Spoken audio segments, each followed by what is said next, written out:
Yeah, let's get rolling. Welcome back to a brand new episode of Video Ditch, a brand new year. Nothing more exciting than kicking off the new year, doing an exciting episode of our video games podcast. As always, joined by Sam and Nick. And today we have a very special guest. Nick, you want to give him the intro treatment, please? For those of you who like to play cellular phone gotcha slop, this is what you might refer to as an ultra rare. This is the kind of drop you can only get once in a lifetime after you spent your entire credit line and your parents and your brothers and your sisters. We got Quincy Pringle on the line. You may know him from 6 years ago from making the greatest demo you've ever played for a game that you were waiting for, biting your nails down to the quick, hoping and praying that you could see the wizard again.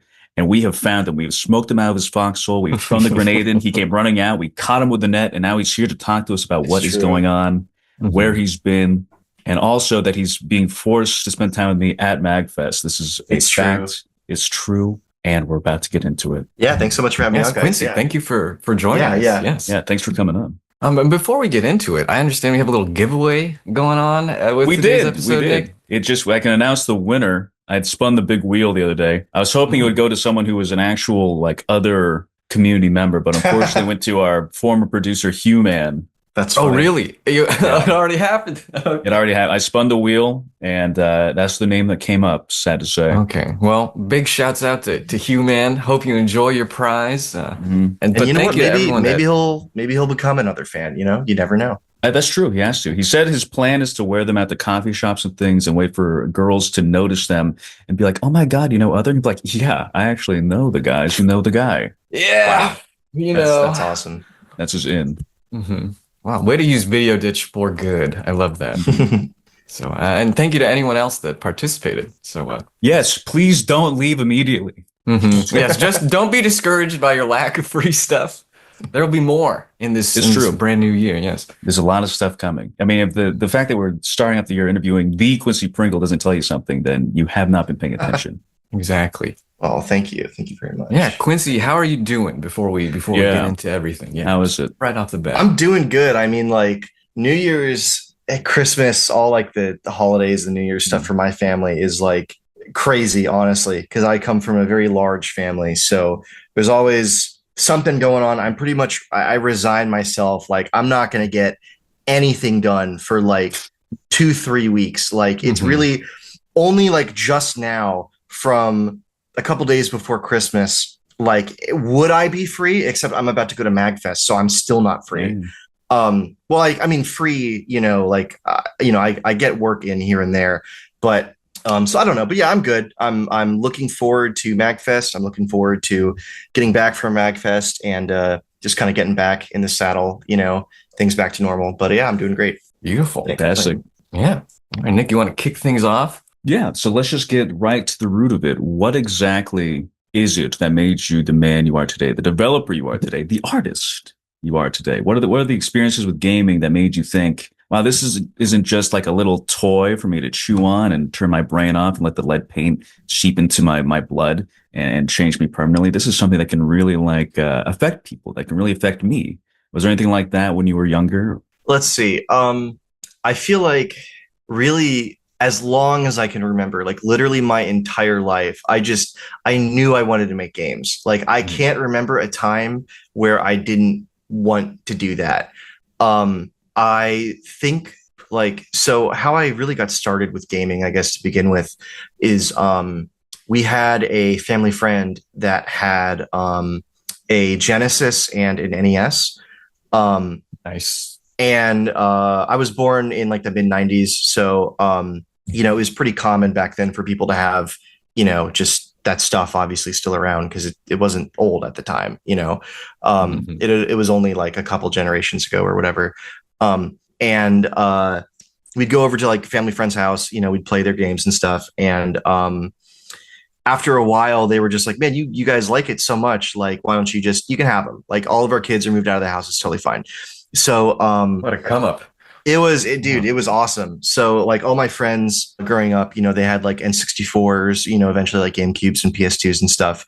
But for a while, I think my parents got rid of the NES pretty quick for whatever reason. I think they sold it.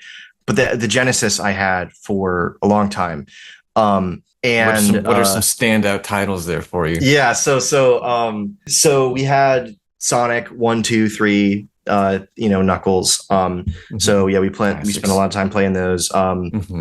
Let's see, Shining Force, Kid Chameleon, Earthworm Jim, Vector Man, Vector Man 2. These are like heavy hitters. Yeah, dude, I had a good, man. It was awesome. And like, I mean, it's a great library, but also like those are good games you just listed off right there. Castle Evolution, the Mickey Mouse one. Trying to remember Earthworm Jim. I loved Earthworm Jim as a kid. Right on.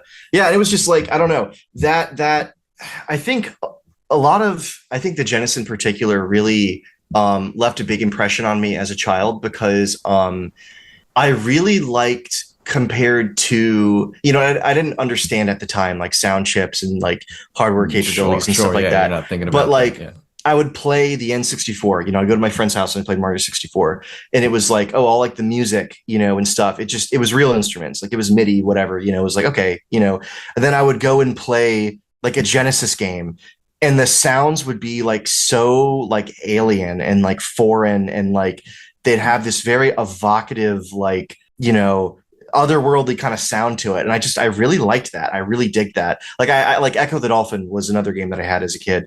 And I just remember like, the sounds like when you I don't know if either of you guys have played that game, but like at the beginning where you do the thing where you go up into the sky and you slam into it. So cool. All the like the weird, like just the cacophony of like screeches and sounds and like all that stuff. I was like, exactly. It's like when you're like 7 and you're playing that, it's like, I don't know. It really left an impression on me. Yeah. So I got older. Yeah. I got older. I saved up with my brothers, got a GameCube. Eventually, a relative gave us their PS2. So that was like a very big jump, to go from like the Genesis to like GameCube, PS2, and straight to that. And it was really like, it was around that time, like in high school, that I really felt, I guess, my standards start to appear, where like your taste kind of forming. You play enough games at that point in time where you're like, wait, okay, I know what like good and bad is now. I know when a game was like trying to do something and like failed, or when like it was, punching above its weight, or like it, succeeded in like a really creative way. Like, I don't know. Very good. Yes. And that really started to build up like an appetite in me, like more than ever before, to make games, because it was like, okay, like I'm starting to understand this now. Like it's more than just like, I want to do this. It's like, I think I can do this. So, well, I guess I'm getting a little out of order a bit, because when I was in, I don't know. What did you even ask me? I'm so bad at like rambling. How did you become what you are today? Okay. Like it's okay. Yeah, we kind of let you tell the story. Yeah. Don't worry about, good. I'm still we'll on track if it's bad. Yeah. So in middle school, I was like, I know this is still what I want to do, so I should probably start learning how to do this. So I looked up online, like game making tools, and back as old as time. Yeah, back in the day, like the Windows XP days, and even before, there were not the same kind of options, that people have today. There were so many random like Scrimblow ass tools, like stuff that people like. I remember one I looked into was called like the Scrolling Game Development Kit, and it was some like just library of like, I don't know. It wasn't like Game Maker exactly. I mean, you have like the Click Team products, like you have the Games Factory, Multimedia Fusion. You had like RPG Maker and stuff like that, but I wanted to do more than just those kinds of games. I got really, really lucky, because out of everything that I looked at, I picked a Game Maker. I bought my copy of Game Maker 7 for like $20. And that was probably the number one, like most life altering decision I've ever made. Wow. Buying Game Maker for like $20 when I was 12 or 13 or however old I was. Okay. Yeah. And it was just, all hell broke loose from there. I spent, years just kind of like, I would learn how to use Game Maker by like editing existing projects, like the tutorials. I would kind of use it as a base, or like Spelunky, for example, they had the source code like public. You could just like edit it.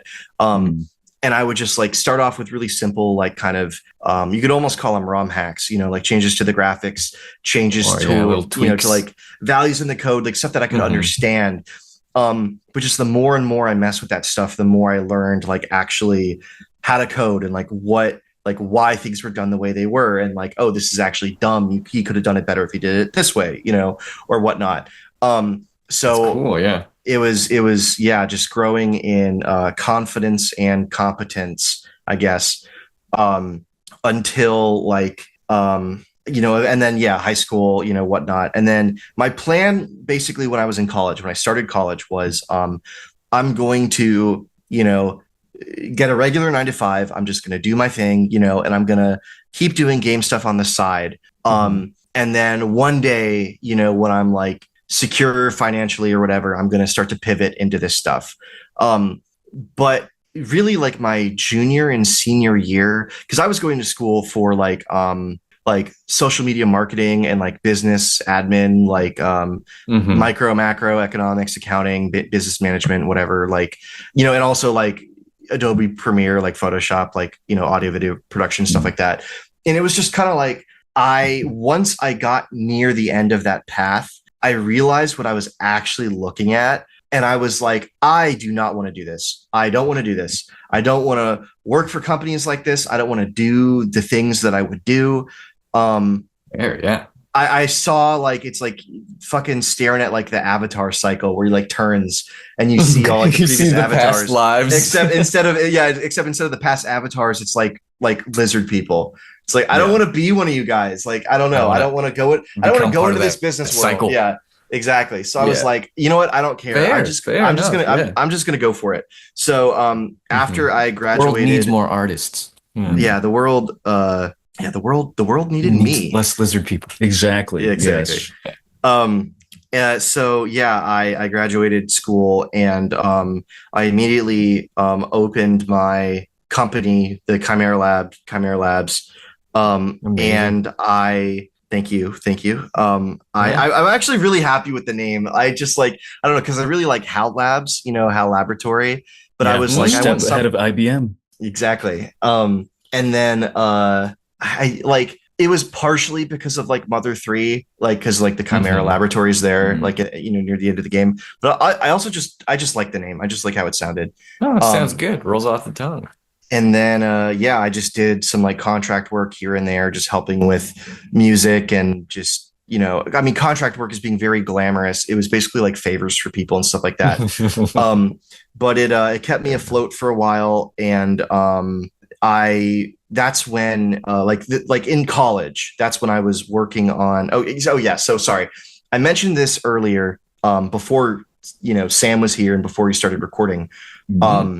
Other as people know it, kind of exactly. Other as people as people know it, kind of came into existence as the prequel to an existing game that I was making. Like this other game was like my main game, and Other was like kind of the side game. But then I realized over time that Other was infinitely more interesting, cooler, better.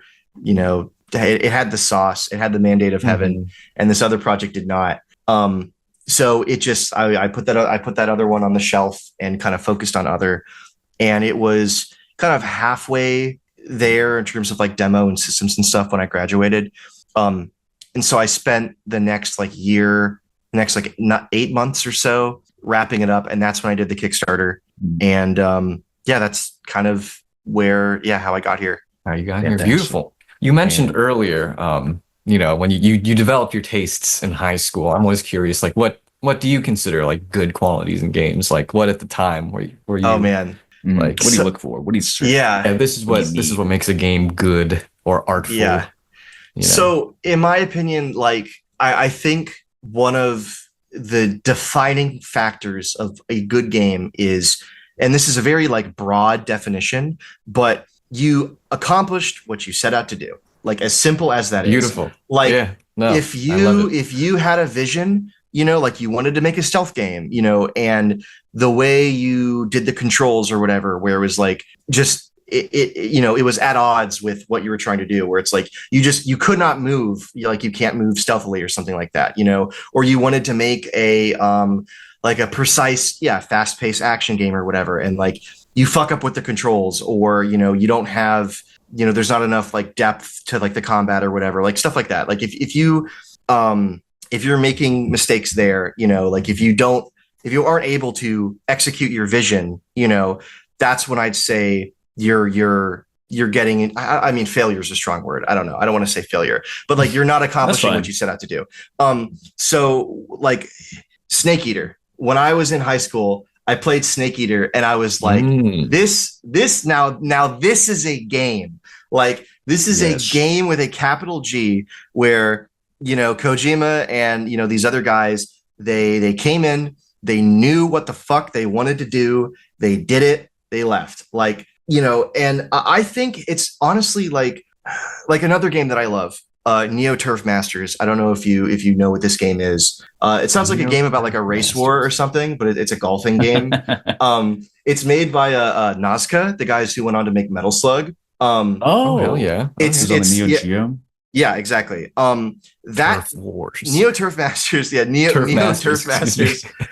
Neo Turf Masters. I know, right? It sounds like a game about like skinheads or something. But a lot of San Andreas golf game. It's dude, this is like the best golf game. And this is a game that accomplished. This game is the best game ever. This is a game that accomplished exactly what it set out to do, right? Like it's fun, it's quick, it's a good arcade game, it's very fair, it's got great music, it's pretty to look at, that to me is like that, I don't know, because like 10 out of 10, someone might say, well, it's not a 10 out of 10 game because I wish it had like this or that. But to me, it's like, no, like if this is an assignment, this gets an A+. It did everything it was supposed to do. So yeah, I guess other games at the time that I was playing that I enjoyed, I don't know if you guys played like the Sly game, like Sly Cooper. Those games, I felt like, especially 2 and 3, were like this was like too good for like kids. It's like these guys like really went in and like they did such a good job. Like I don't know what else to say. Like just detail writing, like gameplay, like it's such a tightly crafted package. Superstar Saga, Mario and Luigi, the first Mario and Luigi game, that is still one of my favorite games to this day. I was really like, even at the time, I was really like impressed by how tightly designed that game was. It's like the integration of like the overworld and battle mechanics, like you get the same moves like you used to explore that you do to fight.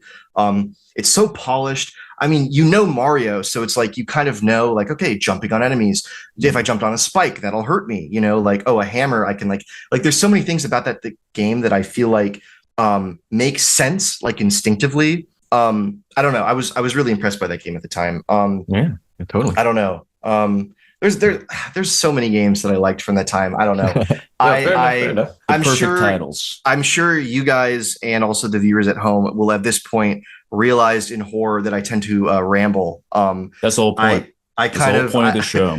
Well, that's good because I tend to like hop on a subject and I like just down like rabbit holes upon rabbit holes. We wanted you on here to just try to extract as much you talking as possible. It's like Monsters Incorporated, but instead of screams, it's you talking, filling the canister. I see. That's what powers us. We're actually building game developers at home using data from the podcast.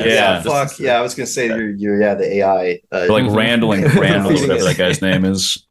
Yeah, Randall. Okay, but very cool. And then regarding the like the Sega Genesis era, I was kind of curious about what what principles from that era stood out to you, and with your game, do you feel like you're kind of iterating upon like that generation's philosophies with like game development? Yeah, like making games that are fun. So I feel like I was doing that with not so much other, but kind of like the pre-other game, because that game was a run and gun, like Gunstar Heroes, Alien Soldier, that type of thing. Gunstar Heroes is so good. It is good. like dude, I love those kinds of like the treasure kind of style action game, like the Batman and Robin Genesis game, like that kind of stuff. That is on my like to-do list post other is I'm gonna make a game like that. I don't know when it's gonna happen, but yeah, in terms of design, like I don't know, I feel like other is a little more of a Game Boy game. To me, other feels like a Game Boy game. Like GBC, GBA, like in terms of how it feels. And I don't know, it's hard for me to kind of articulate that. It's just kind of has to do it's got with a surprising complexity to it too. Kind of like the difference between Donkey Kong and Donkey Kong Game Boy. Yeah.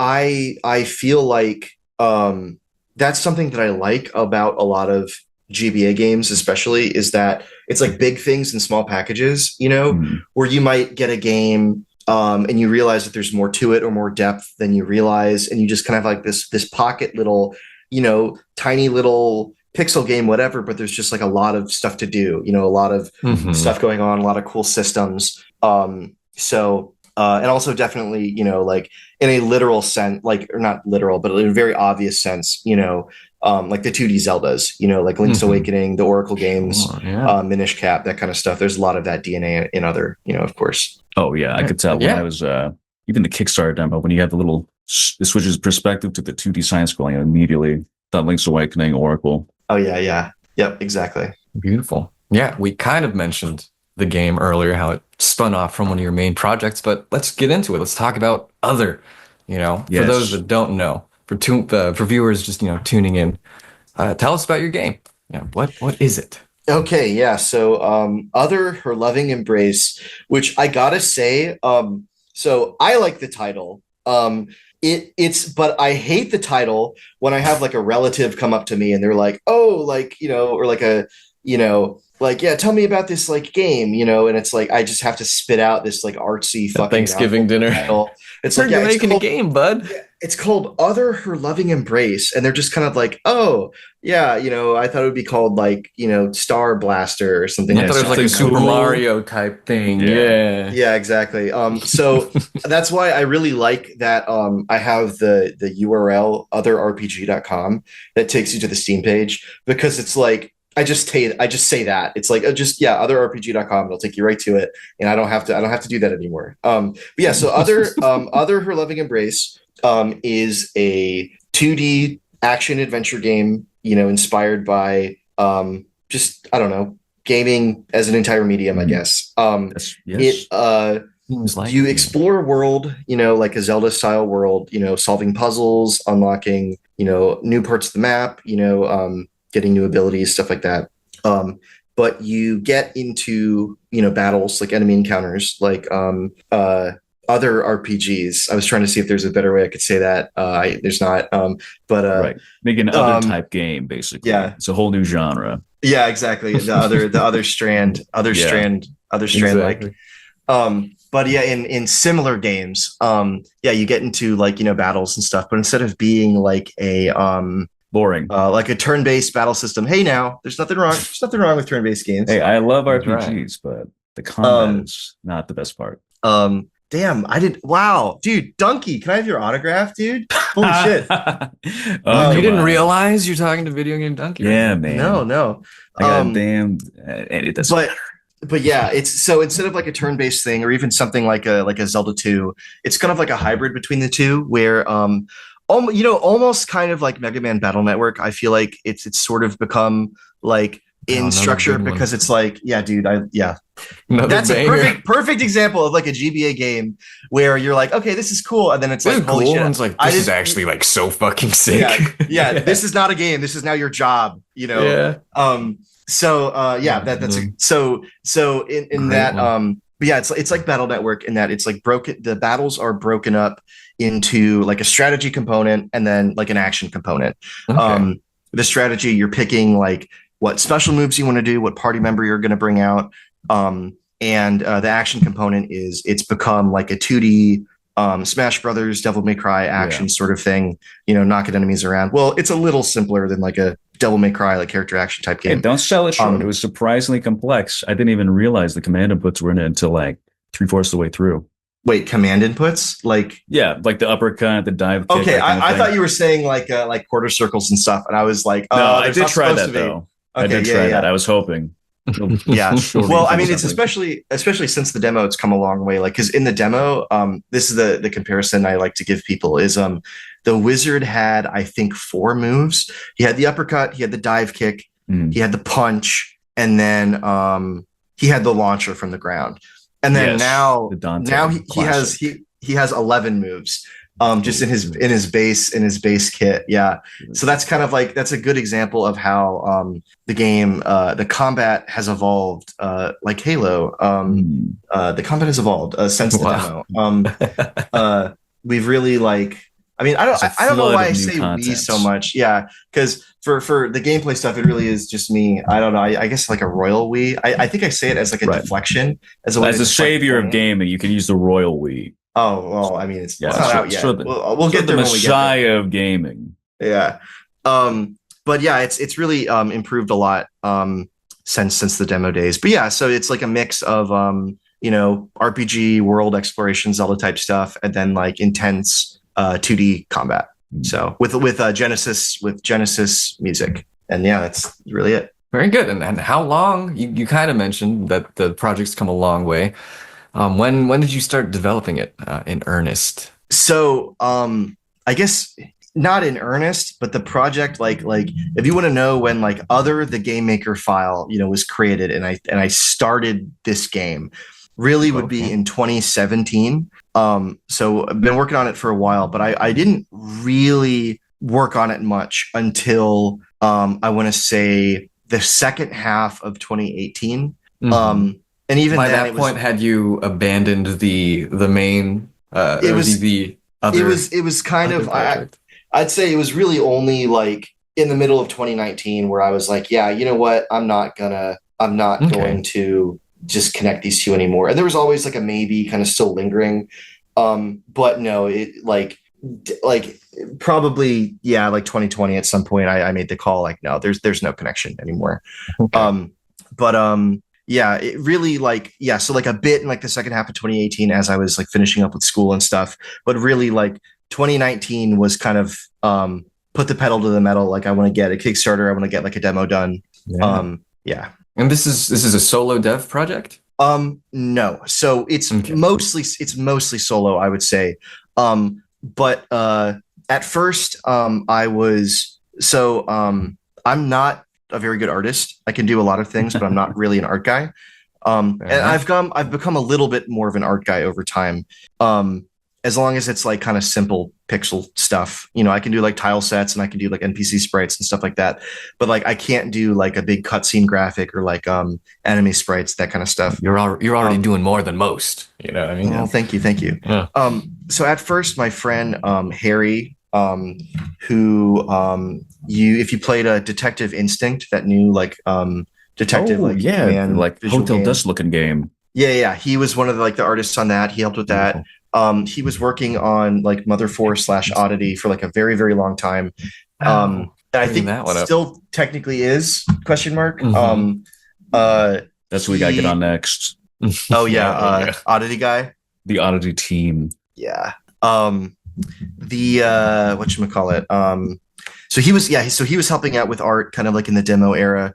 But then like I wanted to take things in a bit of a different direction with like the art, and also he was moving out of the country and just kind of like starting a career basically in like a whole different country doing other things.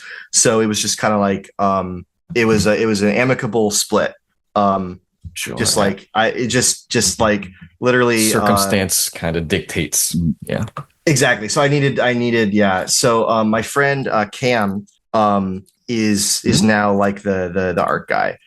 So he does like if you watch like the trailer and stuff, like anytime you see something on the screen and you're like, damn, that looks cool, that's Cam. Like the big like shot of like the NPCs like running from like the monsters and like the battle sprites like in the battle itself where you see them kind of sitting on the screen. That's all Cam. Okay. So shouts out Cam. Very good work. Cam the man. He's great. He's awesome at what he does. And and I get, like help and advice here and there. My friend Joe, who is somebody you should probably actually have on the show. PNG sequence, right? Yep. Yeah, I actually was planning on doing that, but then he moved, so I have to get back in contact. Oh yeah. He moved to NYC, so he's been busy. So like, if I have like a programming question here and there, I'll ask Joe. His girlfriend Ari is a really good friend of both Kelly, my wife, and myself. And she's among other things, she does like writing and story stuff. So she'll give me like tips here and there. Like it just kind of takes a village. You know what I'm saying? Like I don't think totally. no one is really like I'm definitely not a solo dev because I'm getting like direct help from Cam. But I'm also like, you're never really doing it on your own unless you are, but I'm not. So fair enough. Yeah. Yeah. Okay. And then who does the music? Me. Is it all you? Okay. Yep. All me, BTW. Hell yeah. I love that. Yeah. So I feel like with my What's music your background there? Yeah. How'd that journey begin for you? So I took piano lessons when I was like 7, and that was it. Piano? I didn't. It's a great foundation. I don't know how to read sheet music. Like I can look at sheet Fair music enough. and I can tell you like what I'm looking at, like it's telling me to go up there. I know what up and I know what down is, like I can't look at this and hear anything and I can't look at it and I can't like tell sight you read if really it's a well. C. Yeah, exactly. I play by ear. So music was one of those things that it was just kind of like, well, I'm gonna need to know how to do this if I want to make games. Like if I want to be Cave Story guy, that's another game I should have mentioned is Cave Story. That game had a tremendous impact. You have to have like a tally for the first and last indie game, Cave Story. It is. Yep. It really is the once and future indie game. Like it's the King Arthur, the Excalibur of indie games. Excalibur of indie games. It is. Yeah. So it was just kind of like, okay, well, I need to know how to do this. So I downloaded the trial version of FL Studio 11 and I just kind of, I don't know, went from there. At first I was just like, if you don't know how to make music, but what music sounds like, like it's really funny going back and listening to like some of my earliest tracks because you hear it and it's just like, I don't know. It's like how a sentence can be grammatically correct and still be nonsense. It's really funny to listen to. I understand that sentiment completely. It's like because it's like I kind of see what you're trying to do here, but that's so like it's like it's like how going like la la la la la like over and over like is a song. It's not a good song, but like you did it. Like I would use a lot of like the kind of stock like FL Studio like plugins and stuff like that, and just it sounded bad. But it's slowly like you gotta suck. Yeah, no one's good. Never right away. You have to be bad at something. Yes. Yeah. Right on. I just threw myself against the wall over and over and over. And it kind of became like I learned what sound fonts were. So I was like, okay, I can make it sound like a Super Nintendo game. And then it was like, oh, I learned what like loops are, so now I can like make music and not have to do anything. And I was like, wait, this sucks, this is stupid. And then I was like, wait, I want to like make like real music, so let me like torrent like Contact in Minecraft. Let me like illegally download all these like 60 gigabyte libraries in Terraria. And like make like real music. And then it was like I was trying for a long time kind of like band-aid methods to sound good. We're like, oh, if I have better sounding instruments, like I can make good music. And it's like, no. So just slow. It just took the time. process. Like, that's you can't, there's no shortcuts for experience. Can't really rush it. Yeah. Okay. Yeah. Well, right on. And then it was just kind of like, I don't know, for like my other project before I was going for more of like a Super Nintendo kind of like Amiga, like sampled sound font kind of whatever style. And then I don't know why exactly. I wanted to try a Genesis style for other. And at first I was like leaning towards like light kind of FM style, like VRC7, like if you know what like that kind of stuff is like. Okay, so do you know like Castlevania 3 for the Famicom It had the VRC6 chip in it with the extra sound classic channels. example. Yeah, Yes. so you know about that. Okay, so Konami had another mapper called the VRC7 for the Famicom that had a FM synthesizer chip in it. So there was, I think, 2 games. There's like a visual novel, it was Lagrange Point was one, and then I think there was like one other, but I could be wrong. It may have been just Lagrange Point. Tiny Toon Adventures 2 is the only other one. Oh yeah, maybe that was it. And yeah, Lagrange Point. Yeah. And I think Tiny Toons didn't even use the FM stuff in the soundtrack. I think it used other functions on the mapper chip. You are correct. Yeah, damn.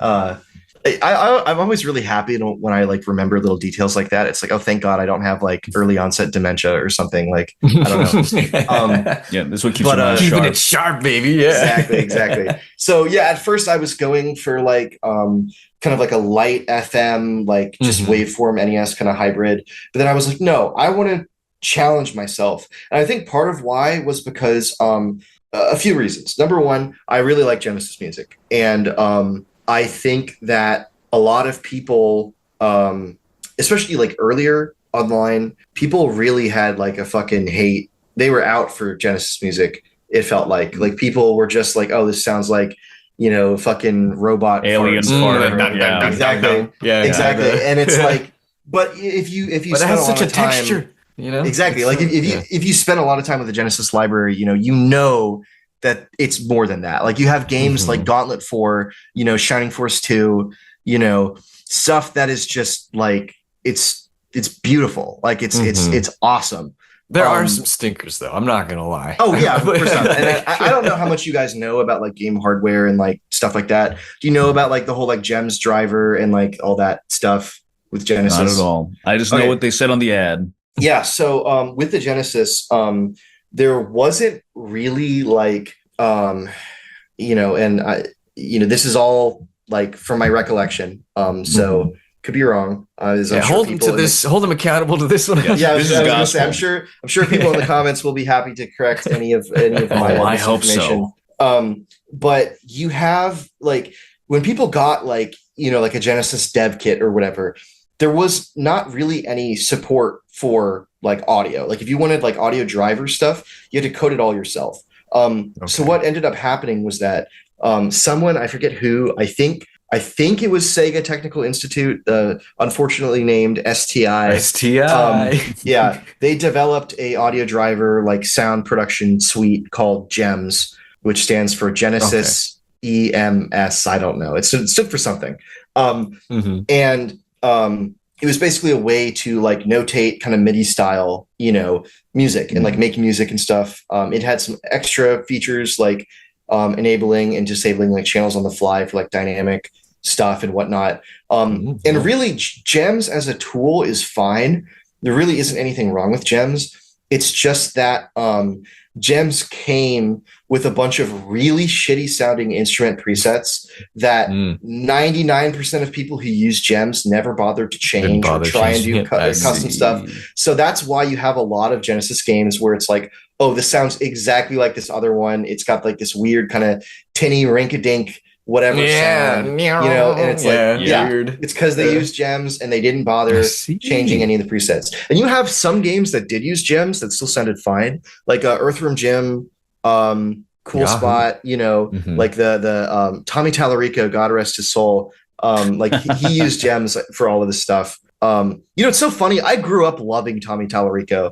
He was like one of my early like video game music kind of inspiration guys. Like, I mean, when I was like 14, you know, I was like, I love Tommy Tallarico. Before you actually heard him talk about anything. Yeah. It was really funny, like kind of that, just that decline, you know, like, I don't know. But it just happens to composers, I guess. Like, I mean, just Marty McDonald from Halo right now is going kind of crazy. All those, I don't know, horrible reviews. Yeah, I don't know. We don't need to get into that. Yeah, I was gonna say I don't know about that. I'm scared. Don't buy the television, folks. Don't buy the new television.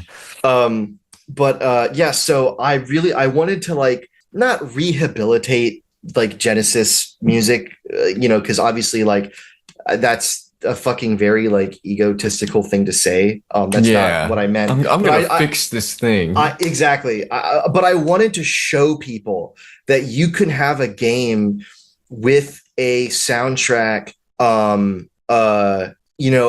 created within those limitations. like let's say like Undertale as a reference, right? You could have a game with a soundtrack, that has like fun, cool hooks and motifs, and it's like developed or whatever. You could have a soundtrack like that on the Genesis. I don't know. I wanted to, both prove it to other people, but also prove it to myself, like as a challenge. Yeah, I think totally. It can be, and I think like at this point, not at this point. I don't know, because like I said, this was like I'm just some guy. I'm not trying. Like I'm not trying to like be him. Like But I think it's very clear now. You can do anything you want on the Genesis. You can make it sound awesome. Like there's so many amazing people making music on the Genesis nowadays.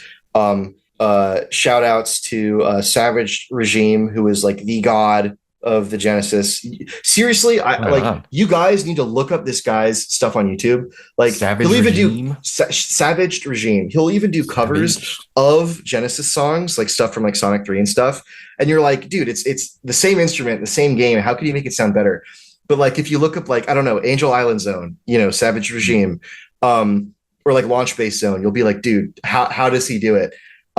He did the soundtrack for a homebrew game called Xeno Crisis, which is, I think, like top 3 soundtracks on the system. Wow. It's mind blowing. It's crazy. Yeah. So he was a huge inspiration. Vinyl Cheese is another guy. He does all sorts of chiptunes and stuff, with like other systems.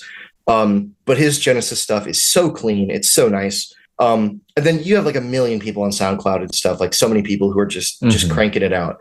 I bet. So I'm Genesis music is in a really good place right now. But yeah, and the other reason why I wanted to pursue that approach to the soundtrack is because, like I said earlier, it has such a unique, like haunting, evocative, sound to it, when used correctly, that I really thought would suit other very well.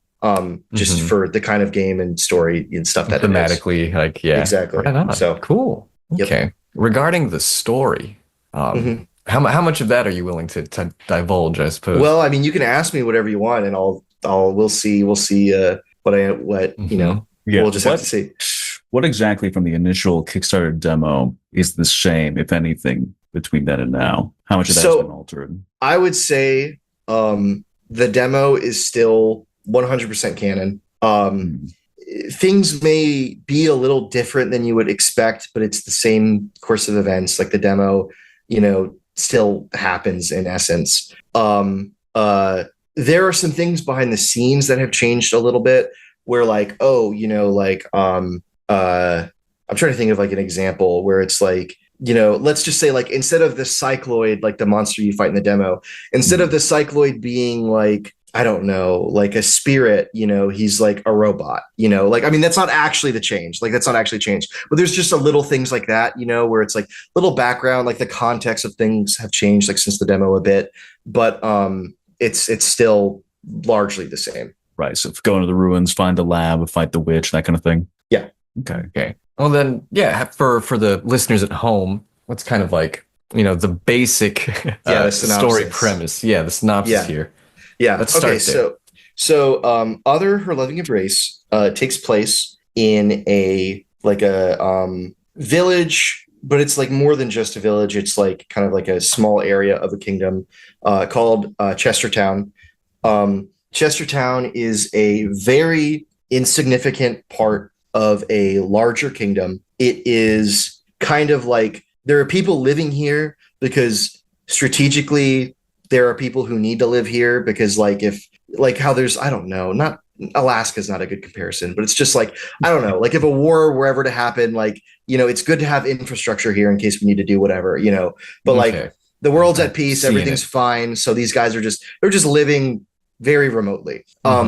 So one day there are these strange supernatural entities that, like spirits, like yokai, whatever, these like monsters start attacking the town, and there is really no reason for this to happen. Everyone, it's a total like, why us? Like, why at all? Like, whatever. Okay.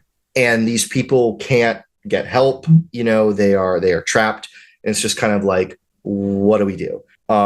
Then mysteriously, a guy called the Wizard shows up, who is this masked man who appears in Chestertown, very conveniently, and he's like, "Hey, I will help you guys with this crisis, in exchange for certain things, whatnot. Let me help you. Let me take care of this." Obviously there's going to be people who are suspicious of him and whatnot, but he's ostensibly here to help. And a young boy named Gershom, living in Chestertown, who is the adopted child of the Duke and Duchess of Chestertown, is Duke and Duchess. Okay. Is basically swept up into this whole thing and ends up accompanying the Wizard on this grand and magical journey, basically trying to find out what's going on, getting to the bottom of this mystery, and trying to see if they can put a stop to it. Wonderful. Very cool. The basic overview. Yes, it is. It's I know the Kickstarter demo is very old and not really representative of the final game, but anyone who hasn't played it, I would still strongly recommend playing it. It's very worth enjoying. You're not going to bring it to MagFest, right? Or are you? No. Well, like the new demo? Yeah, the new one. I mean, I'll have it on me. Like if we're like like if we're around someone who I know, like we're at the Sunny D booth or something, I could probably just pop it on the computer real quick. Like if you want to play the demo, I have no problem with you playing the demo. Like, yeah, I do. I would like to play it. yeah. Any like I'm not releasing it for various reasons. But I mean, if anyone happens to like see me in real life and like wants to point a gun at my head, like, they can play it. Yeah, I guess I just have to give it to you then. Yeah. Yeah. I was even going to offer, like, I could pull up the MagFest demo now if you wanted to see it, but there's footage out there. You probably have seen of it already. Or maybe you haven't seen it. I don't know. The new trailer or the new game? No, the new demo. I've seen it, but I haven't seen the whole thing. I've only seen what's available in the trailer on your page, I think, unless. Wait.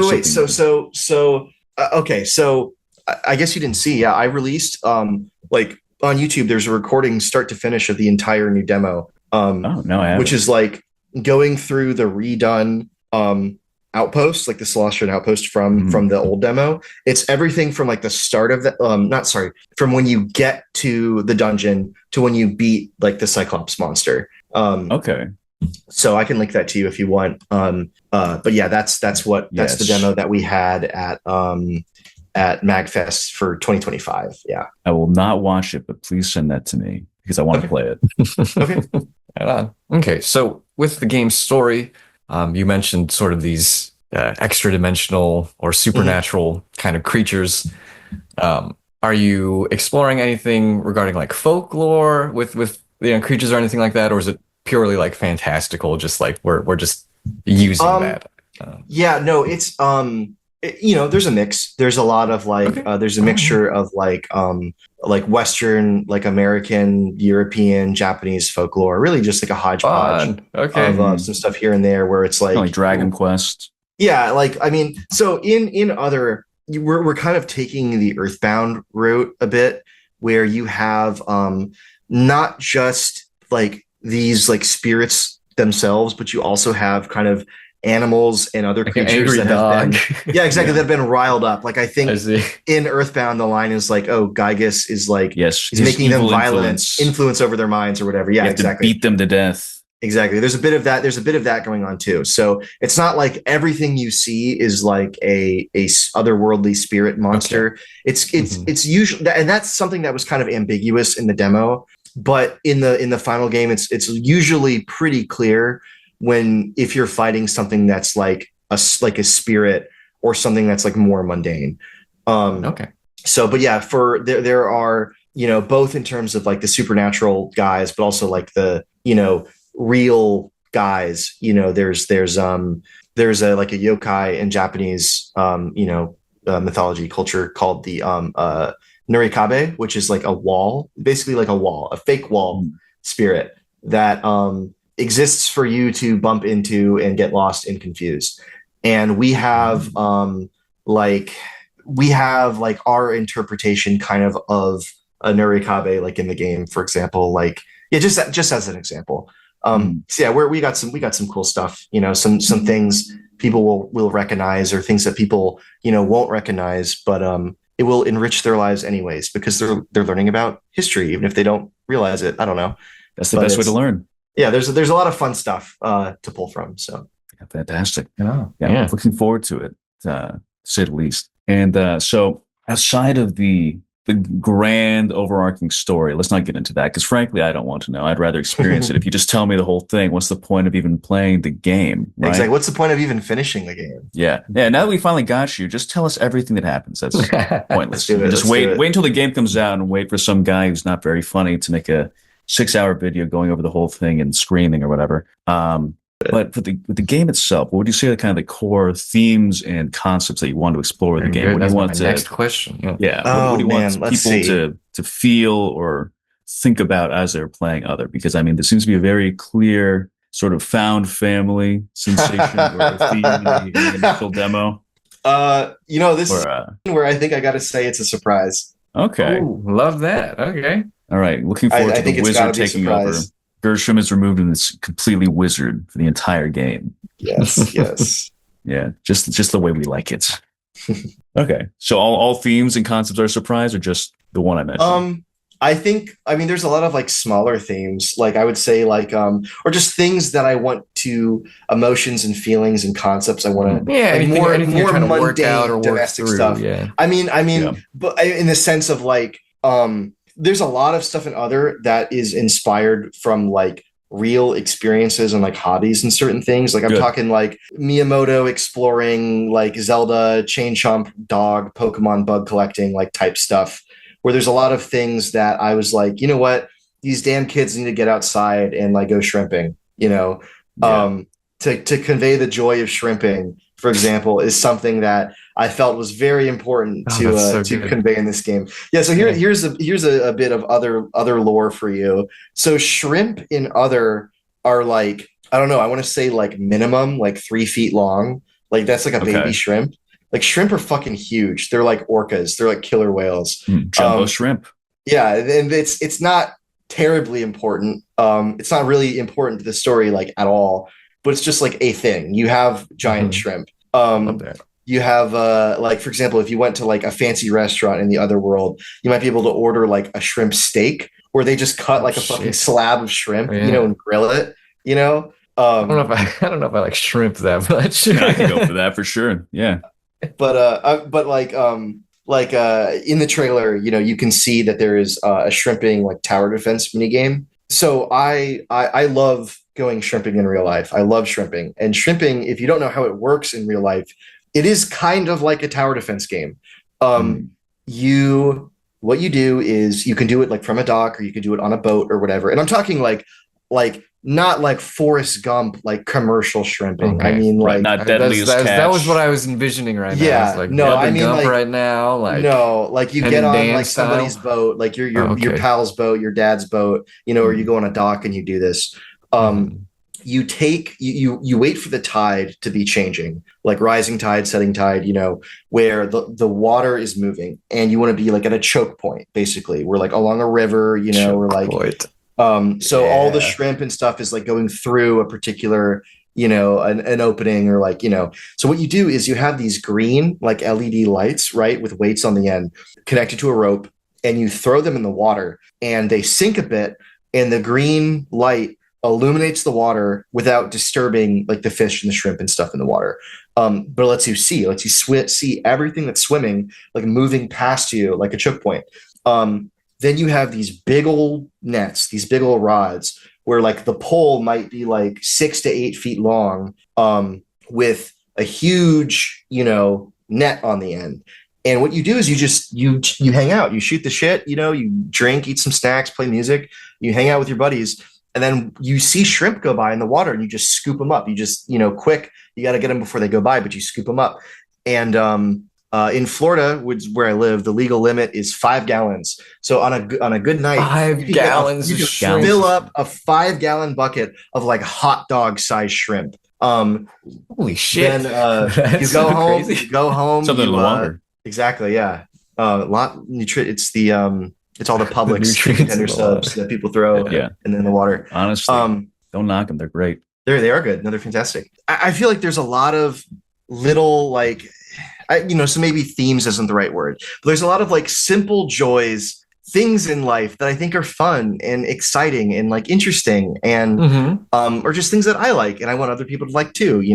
Maybe someone will play other and they'll be like, I didn't know you could just do that. Like I didn't know you could go shrimping, and then they might try it and find out that they really like it, Real life experience. Yes, exactly. But you're adding something that brings you joy into the game, from real life into the game. I think that's so important. I think that's what makes games kind of like speak to people. I think they feel the joy radiating off of it. I think you need to be able to draw from the joys and sorrows of reality if you want to make a game that resonates with people. Yes, reality is key. Can't just make Mother 3 again. Yeah, exactly. Very cool. Yeah. Let's see if I got any other questions regarding this game without getting too into the weeds about a certain narrative aspect. Yeah, I mean, like there are a lot of like little minor things. Like you could ask me what like a character's like favorite food is or something. Like I don't care. Like I have I've gone into it in a bit of detail with like the Kickstarter updates, but I kind of had to do this because not kind of I absolutely had to do this because pretty much every NPC in the game is like its own bespoke character. You don't just go to towns and it's like the same like old man sprite, the same like girl sprite, whatever. It's like every single person is their own person, with like unique graphics. And it's like, oh, this person is related to this person, this person's in-laws with this person, or I love that. Mom, dad, brother. It's a whole web tapestry of relationships that spans the entire world of the game. Like you might see someone in like the very most like fuck off corner of the map and it's like, oh, it's this guy's brother. Like I know who this guy is, and like I can kind of tell from looking at him that it's this guy's brother. Yeah. I think that kind of stuff. Do you feel like a majority of players are going to notice these details, or is this something that you felt as a creator that you just like needed to put in because it's part of your values? I think that like there's some stuff in the story where it's like, pointed out like, oh, this person's related to this person, like but also I am of the opinion that like if I make something cool in a game, I don't need to shove it in the player's face. The people who want to see it, it's like I try to respect the player's intelligence and agency. Totally, exactly. And it's like this is just an example, but it's like there might be a character like, for example, like cheating on another character, right? And I will never say that, but like the player can figure that out through talking to people in like context clues. I don't storytelling that way. The world kind of in Other is like, you are a kid, but this is not a kid's world. Like this entire world is moving on, with and without you, So there's things happening, things going on, things that a kid might pick up on, but an adult might, And so it's like, I don't need to point it out to people. People can figure it out. People are smart. Do these conversations change based on if you are, say, Gershom or the wizard? Is that a possibility? So Gershom is, barring certain points in the story, Gershom is the leader, like at all times. Like if you swap the party order, it's not someone else at the front. But yeah, through like different, every chapter in the game, when like major story events happen and stuff like that, people have like, new lines and new stuff to say. Right. So very good. It's the living world of Other. Before we kind of wrap up the game talk, I suppose, and kind of bring in the community Q&A. I suppose my question was going to be like, why? What about the genre of RPGs appeals to you? Like, why do you think they're an effective vehicle for storytelling as opposed to different genres in gaming? And I suppose that's the start there. That's true. So I think that kind of on its face, I mean, RPGs are a slower, more methodical type of game that I think lends itself a lot easier. Like large amount of text, large amounts of text cinematics, things like that, that would be more of a pace killer and more like action based, fast paced stuff. Makes a lot of sense. Yeah. I think there is a level of like strategy and like deliberation kind of inherent to the genre that makes people maybe more receptive to those kinds of themes and or just that kind of approach. I also think that RPGs, let's see. No, I mean, I don't know. I feel like that's probably a good answer. I feel like RPGs are a very good way to get a lot out of a little. Yes. You can make your resources, in game development go a lot longer with an RPG, or a lot further with an RPG. Whereas like, and that was a huge reason why I stopped making that like original game before Other, was because it was like, dude, if I'm making like a run and gun, like the whole point of like a good run and gun is that there's a bunch of like awesome shit that you see like once, like kind of as you go through, like you have to have like these crazy elaborate, like multi-sprite bosses, like these cool levels, like set pieces, whatever, stuff like that. And it's like, this is not the kind of game that I can like, reuse a lot of stuff. Like not really. It was too expensive and just too involved to do. Yeah, totally. And it's kind of funny because Other has kind of gotten away from that more like economical aspect of it, because originally, when it was just like you're beating up enemies in battle and they're like punching bags basically, and they're not attacking you like because that was in the demo, as you may remember, enemies just kind of like they moved around a little bit, but they just kind of sat there, and attacks against you were kind of more abstract dodging mini games. Now it's full on like you're attacking the enemies are attacking you. They have move sets, they move around, they have hitboxes, hurt boxes, whatever, all that stuff. It's not there's less I can reuse now, because it's like, now enemies have to have their own like sprite sheets and like unique complex stuff, behaviors and stuff like that. But I think that if you're trying to do like a game with like kind of like the scale and spectacle of like Final Fantasy VII or something like that, with the gameplay of like Gunstar Heroes, like, dude, what are you doing? Like, that's gonna be like, I don't know, just long, like impossible. Yeah. Like, I hear what you're saying though. Like RPGs are great systems of delivery for world building. Yeah. Exactly. It's also just a great way to like drop a player into a world that you explore at your own pace, figure stuff out. Like it's just, I don't know how to say other than it's just like, it's like bread and butter, you can tell it's a tree, from how it is. Like, it's like, it is what it fair is. Enough. They are built for storytelling, and RPG fans know exactly what they're looking for. They are willing to read. They're willing to look into things. They're willing to be told things. They will not freak out and smash their console if they're not able to kill something for 5 seconds. Yeah. And I think like, the expectation you go into when a game is like, this is an RPG. It's like, okay, I'm going to be experiencing the world in a very different way than, as you would in an action game. And very cool. Very cool. You and I were both on Starman. You've seen your fair share of both good and bad RPGs made by large companies and individual people. So pretty good idea of what's to expect or what to create, I think. With the game, are there any like big instances of scope creep? Kind of talking about how we were ambitions of game development. Were there any features that you unfortunately had to leave on the cutting room floor, or do you feel like you at this point, after all this time, have a pretty good like handle on? There's definitely, I mean, the game itself, is kind of, the scope increased so dramatically from its first ideas. Like it was originally meant to be like a very linear game where there weren't really like leveling up. There wasn't really leveling up in certain RPG elements. It was just kind of like almost like Kirby, where it's like it was just like these mechanics were there, but in more of like a platformer context, where it was like you would do a battle, you would do some very simple like linear like top-down overworld stuff. It would be the next battle, and there would be like 5 battles, and that was kind of it. And this was like the earliest form of the game in like 2017.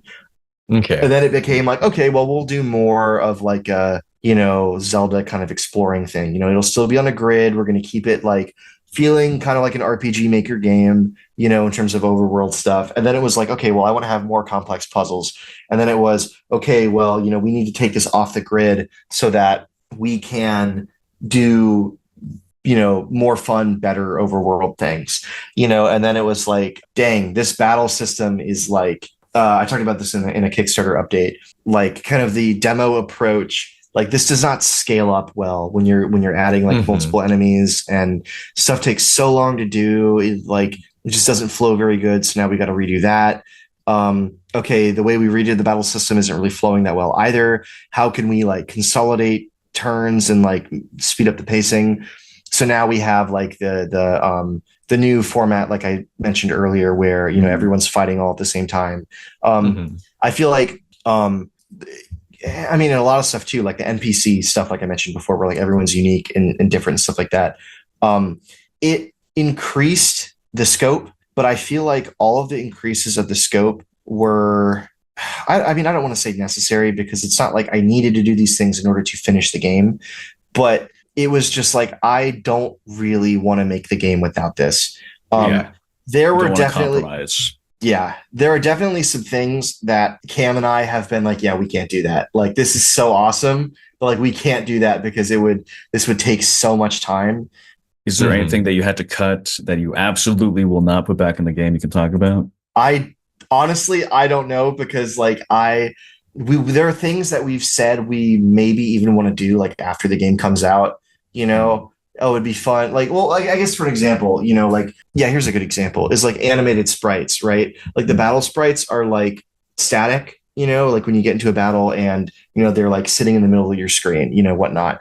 Not like the guys you're fighting, like in the actual 2D mode, like the platforming mode, but like in like the RPG window kind of the monster big, like sprites. Shining in the darkness kind of select the sprite. Exactly. We wanted to like have those animated. Like that would be cool, but it's just like, this would be a lot of work. It's just better that we focus our efforts elsewhere, because it's like, it's one of those things where it's like, it might even seem like, oh, you know, how much work could it be? You know, like whatever, but it's like, no, dude, like we cannot do this. So a lot of things like that. Little, you know, like a death by 1,000 cuts thing where it's like, oh, you know, we could do this. Yeah, we could do this. We could do this. And it's like things that on their own may not seem like that much work, but are more work than they seem, and then added up together is just like a ton of time. So understandable. We are very we really want to get this game done. So we're totally. We want to take any smart decisions that we can take, you know, any smart choices we can make to push that along without compromising what we feel like is necessary for the game to be truly special. Beautiful. How far along would you say the game is at this point? That is a question that, it's not necessarily that I'm opposed to answering, but the truth is, like, you know, like, especially with a game like Other, you know, one of those, like, you may have heard the term, you know, the phrase before, where it's like the last 10% is like 90%, you know? Yeah. There are certain things with where we are and what's left, and, you know, what's done and what's not done, and what's like functional but not polished, where I'm really not comfortable giving a kind of estimate like that, because I've been wrong, obviously, so many times of how long I thought this game was going to take. And so it's not something that I want to, I don't want to have people have like an expectation. That's not met. We really like I work on this game every damn day, like, except for, you know, Christmas, I guess. You know, but like, thanks, Santa. Yeah. But I, you know, this is something that like it's gonna get done. Like, this is not like an, you know, an oddity type situation, you know, where there's like so many moving parts and so many people and things. Well, like, okay, that really is not meant to be like a statement about Oddity. I didn't say anything. Yeah, you don't have to say the way you guys reacted. Really, yeah, exactly. Said something. But I just meant like there have been certain like structural like development problems with that game that Other has not had and like doesn't have. Yeah. Not like a Barkley 2 situation. Yeah, exactly. Like a Barkley 2. Like it's not like a, you know, one day the sad post on Kickstarter is going to come out where it's like, sorry guys, like, fuck, I forgot to make the game. Sorry. Yeah. I'm gonna do it. I'm gonna fucking do it. Like that's not gonna happen. That's not ever gonna happen. The game will be done. Beautiful. I just have nothing to announce at this time. It was really like the corporate way of saying it. Hey, fair enough. That's no problem at all. Can't blame me for trying. All good. All right. Well, I have one last question for Quincy before we get into the Q&A, unless you have any more questions about the game, Nick. No, I'll just ask him in person, just not tell him I'm recording. Oh, there you go. Yeah. That's fine. An expose video ditch style. Beautiful. Well, my last question before we get into the community Q&A for you, Quincy, is there anything you're looking forward to playing outside of your time spent doing game dev? This year, anything you're catching up on, or any new releases that you're anticipating? Let's see, new releases. Cool new game called Deltarune came out a while ago. Yeah, it doesn't have to be new. You know, if there's anything you're looking forward to playing. Yeah, I mean, I like a lot of people. You know, I'm looking forward to seeing what happens in Deltarune, of course. Let me look like at my wish list or something, because I feel like I'm blanking. Like, what am I looking forward to? W's Number Factory. Dude, I have been playing so much fucking Nubby's Number Factory. It's dangerous. It's really fun. Nubby's Number Factory. Look it up. It's a game where basically it's like a pachinko type thing where you're shooting a little ball. Yeah. And you're bouncing stuff around, but it's got like this like Balatro kind of element to it where you're like or roguelike, you know, whatever. Oh my god. Where you're getting like items and upgrades and perks, and it just turns into like a fever dream. So Nubby, this art style is great. Yeah, it is it's awesome. really grotesque and disgusting. It's fantastic. There was an update recently that added more challenges. I need to go back and I need to get the time to go and do that. But before they did that, I completely 100% of the game. I unlocked every single guy there was to unlock. I beat all of like the bonus like hard mode challenges. Like Nubby is like, I don't know. I close my eyes and I see that damn ball bouncing around. I've mastered it. I'm a Nubby master. That's so funny. And it's funny because only like very, very recently, like my wife Kelly has been like, oh, you know, you played that game a lot. Like, let me try it. Like, and so now she's like addicted to Nubby. And I made like a control scheme remapping thing where like I can play it on like a controller. And there'll be times where like, you know, we'll go to bed at like 10 p.m. and we'll just like turn on Nubby and we'll play Nubby till like 1 a.m. and like just crash. Like, so beautiful. It's great. I love that. Yeah. Nothing better than gaming in bed. Exactly. Just a fact of life. Exactly. Wow. Let me look. Okay. Well, I'm excited to play Sunset Devils. I know you had. We had Andy. Yeah, that was a cool one. Yeah. Yep. Yeah. I have to get in contact with them. We have to start our Deltarune Theory podcast. Oh yeah, there you go. Yeah, he's a big brained individual, that's for sure. Mm-hmm. He'll be at MagFest, as I'm sure you know. Yes. And their game is very cool, very fun. I love the control scheme. So neat. Yeah. It's funny because like he was having me like try it out. Me and like Joe and some other friends like try it out before the Kickstarter launched. And there are some certain things like friction wise with the controls where I was like, oh man, I wish you could make this like 10% simpler, like with some certain things. But it was like, you can't, right? Like, I don't know if you guys have played the demo. The whole reload mechanic and everything. Yeah. It's like, you can't really make it any simpler than it is without compromising the entire way that it is. Soul. And I like how the game really makes you, you know, it's like some like, I don't know, DMC like style switching shit where it's like, you know, you got to just learn how to adapt to the game, you know, and like deal with the cards that you're dealt. And I think the presentation is very slick. I like the music. I think that's a very cool game. I'm excited for I feel like I'm just excited for my friends' games. Like I'm excited for. Hey, that's great. That's what this show is all about. Play Reflectile. Play Egg Squeeze. Yeah, Egg Squeeze. My buddy Joe. Yeah, Reflectile. You know, it's got that Benbow like, Wars. Benbow. You know, I tried playing the new Benbow demo. and it just crashed on my computer. Yeah, I soft locked on the first level. I told him, he said, that's not supposed to happen. It was like I started the demo and it was just in like the little house and the game just froze. So I should give it another try. But upcoming stuff, I don't know. I feel there's so many questions. You gave us answers already. So I'm the kind of person who, like, you could ask me like what my favorite movie is, and I would just like blank, and then like 2 hours later, I would have like 20 answers. 20 movies.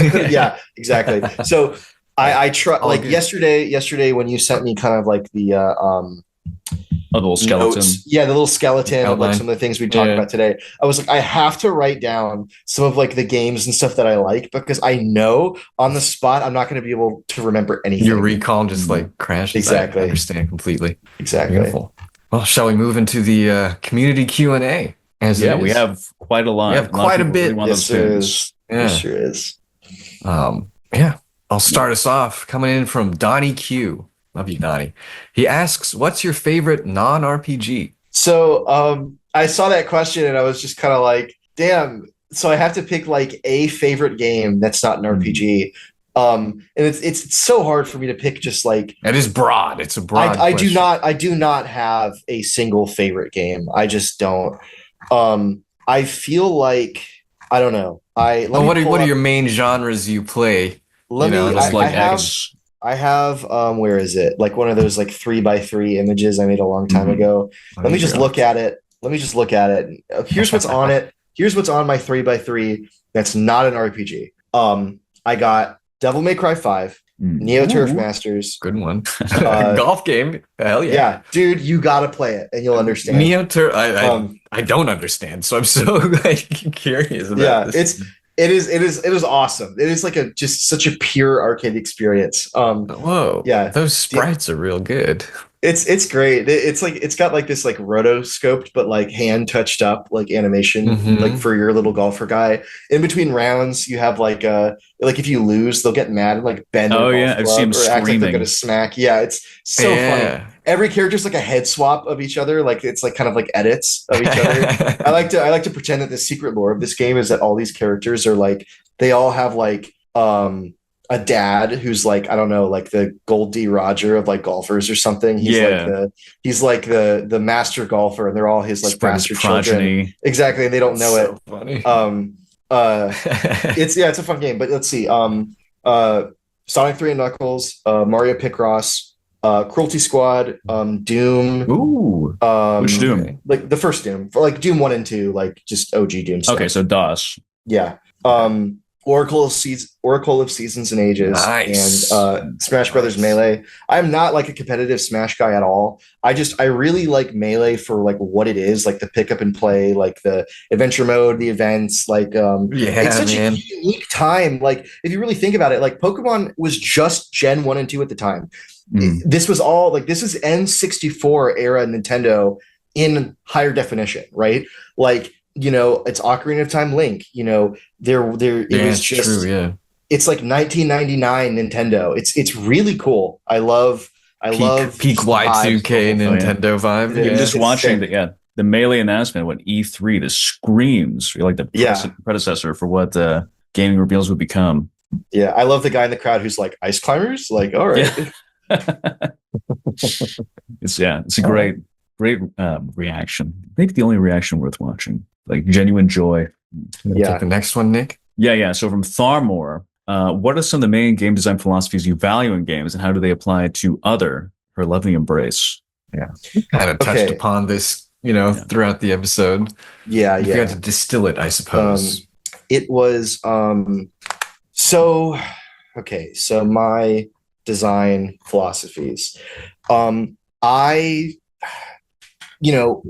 design is like, I don't expect this from every game I buy. I don't want every game to be like how I design games. I think, games like as an art form, as a medium, you should be able to design them however you want to design them.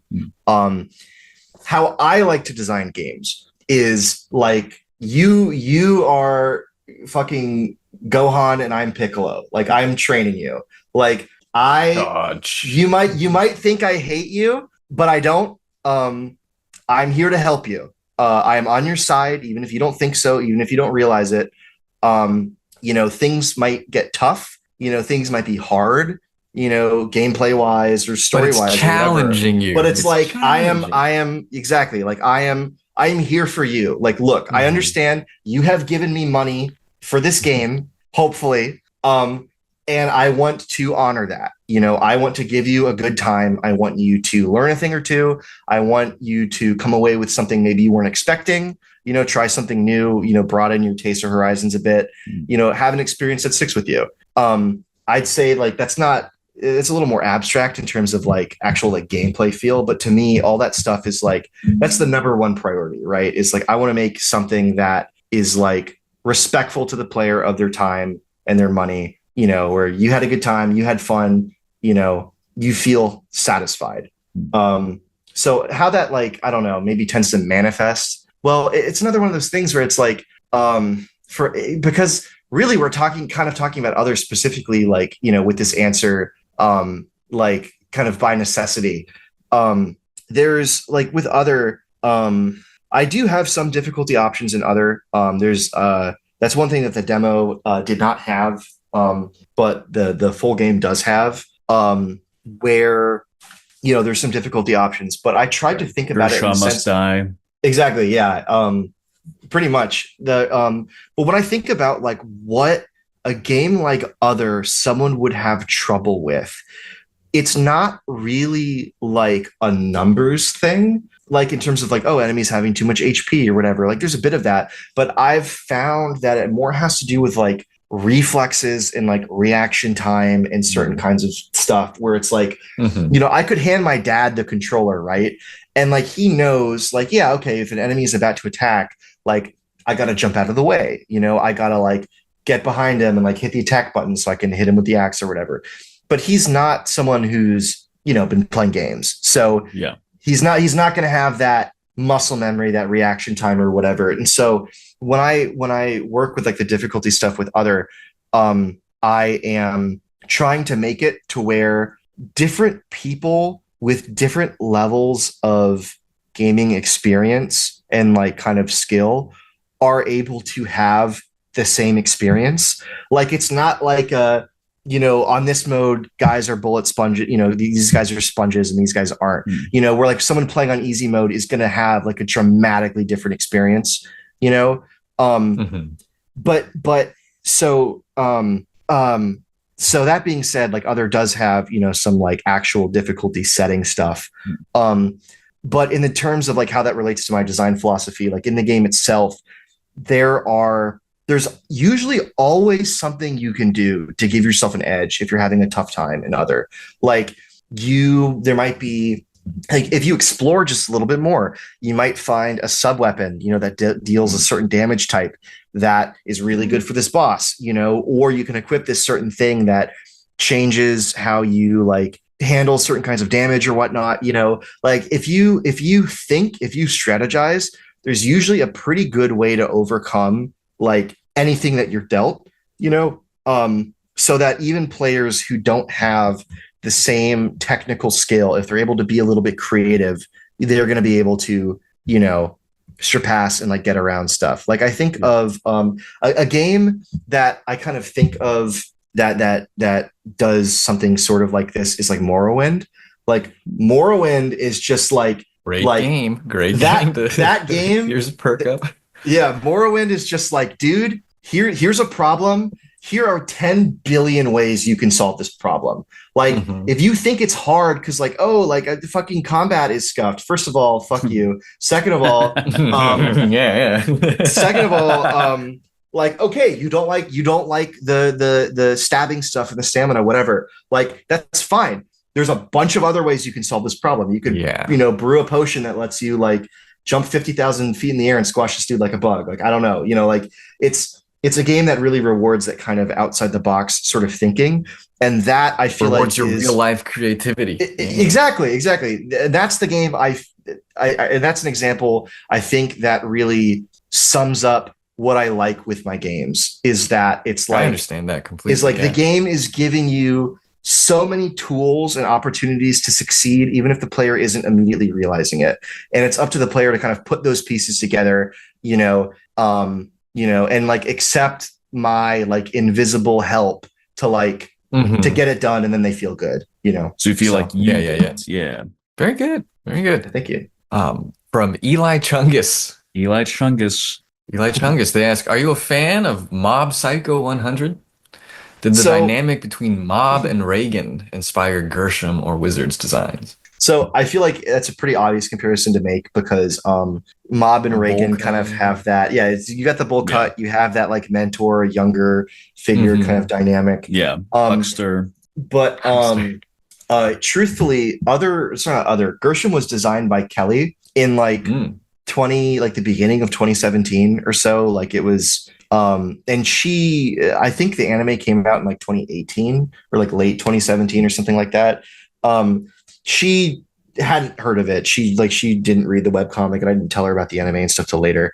I feel like they weren't like initial influences. Their relationship, and again, this is like a spoiler thing. Their relationship is not the same as Mob and Reagan's. There's a lot of comparisons to make, and there's certainly a lot of things in Mob Psycho where I kind of looked at like, okay, you know, that's how they did this. This is how they did that. Okay, I see. You know, kind of comparing and contrasting the differences and taking notes here and there.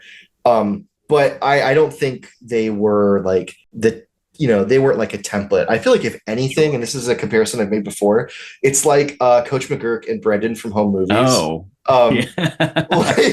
Like, I like that. Yeah, it's a little coded. Okay. Yeah, it's a little more like that. You know, again, like definitely its own thing. But you know, like Coach McGurk, like buying like the fucking swords, you know, or telling him like how to fight, you know, stuff like that. Just giving like bad advice, you know, and like I don't know, just certain things like that. I feel like is a little more their speed. A little less wholesome, as they say, which is, you know, fine by me.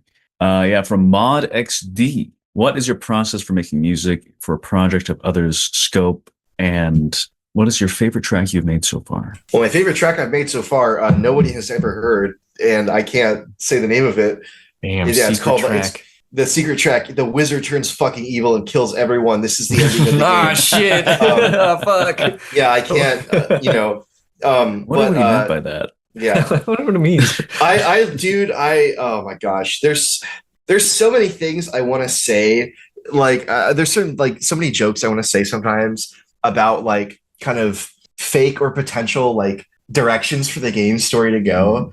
But, like, even me, like, saying that just now is like, fuck, I shouldn't have said that because, like, I just shouldn't have. I don't want people to know. Someone's going to think because that's the ending. Becoming evil.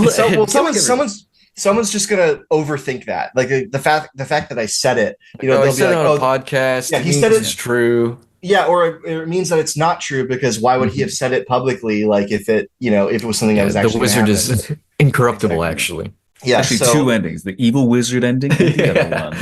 Yeah. So there. Yeah. So in regards to the actual in terms of answering the question, I have a gigantic spreadsheet to help me keep track of what songs I need, because there's a lot of stuff where I'll just like write it. You know, it's like, okay, this is a cool song and I can use this for this battle or something like that. You know, there's obviously like, I need character themes, I need dungeon tracks, I need scores for like animated cutscenes, fanfares, like certain things like that. And I have to keep track of what I need. So everything I have, every song that the game needs is on a gigantic spreadsheet. You know, and I can tag it with like levels of completion, you know, like what it's for. If this is like, well, here, let me look at it right now. It's like, yeah, like what chapter it's used for, if it's kind of like used for like everything, you know, battles, boss battles, character themes, dungeon themes, whatever. So that's a start. And so, you know, it's about 50-50. I will start writing a song for the intention of it, like intending for it to be used for like one of those specific purposes. Like, okay, I need this cutscene song. Let me start writing it. But a lot of the time it's just like, let me write, like, I just had an idea for a song. Let me like write this down. Let me jot this down. Oh yeah, I think I can probably use it for this. So it's a mix. Yeah. Okay.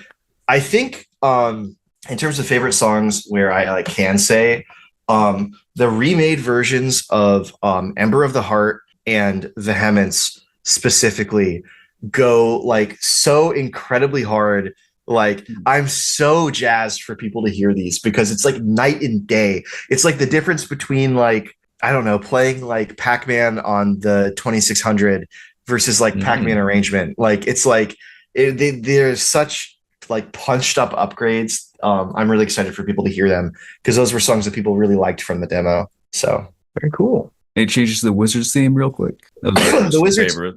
I mean, all of the songs from the demo have been like redone.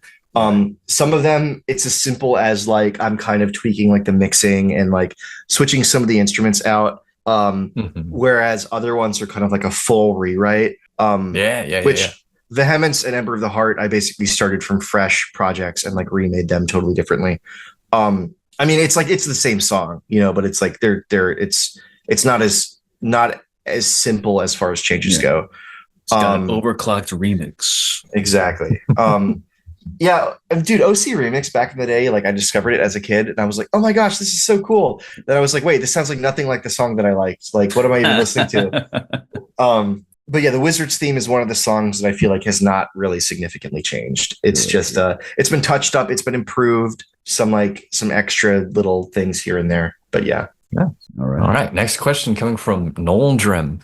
They ask, what are your 3 all-time favorite things to cook? And have any of the 3 made it into other as a food item? So I was like sweating when I saw that question posted. Because I can't cook 3 things. I was like, no, dude, I love to cook. Which good. I know you guys have replied to some of my posts online before about like gum and certain things. Yeah. Certain things that I've been cooking up. Which I can definitely bring some gum to MagFest. I would love that. Yeah, I really want to. It's just like I've mentioned before.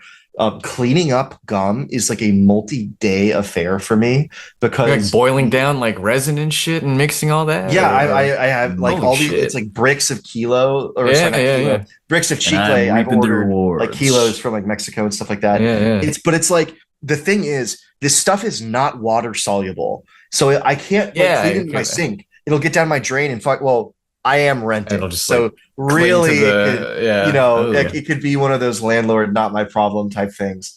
But I'm not pouring like fucking boiling resin down my sink. Like when this stuff hardens, it's sticky, and so it's like I can't just wash it off of my sink. I have to like you guys know what Goo Gone is, right? I have to like coat stuff in like Goo Gone and like scour it with like a sponge and let it like permeate the material. And, like, it takes so long. I need to. I've improved my process a bit over my attempts. But anyways, back to the question that was asked of me. I was sweating when I saw this because there are so many things that I like to cook. I cook like everything in this house. Since we've been married for almost 6 years now, my wife congratulations. My wife has probably cooked like less than 5 meals, like total. I wouldn't have it any other way. This is what I love doing this. So let me look at really the easiest way. I'm going to open others like internal spreadsheet for like food items and like stuff. Cause I can look over what I put in the game. There's a lot of food. Like I kind of took the Earthbound route with this game where, Earthbound is like style over function, you know, where you don't just have like small potion, medium potion, large potion. Yeah. Like skip sandwich DX. Exactly. You got the hamburgers, you got the double burger, you got the fries, you know, salt, you know, it's like Yakuza like, style. Yeah. Sam, I don't know if you know this, but you can actually get a hamburger out of the garbage in Earthbound. It's revolutionary. Whoa. Out of the garbage. Yeah. That's so cool. It's almost like a reference to another game. It's crazy. That's an Earthbound reference. That is Earthbound. Dude. Yeah, there's a Mother 2 reference in Earthbound. It's crazy. But let's see. Okay, I love making ice cream. And there is, well, really technically custard because of like the milk, like egg, cream, like ratios and stuff like that.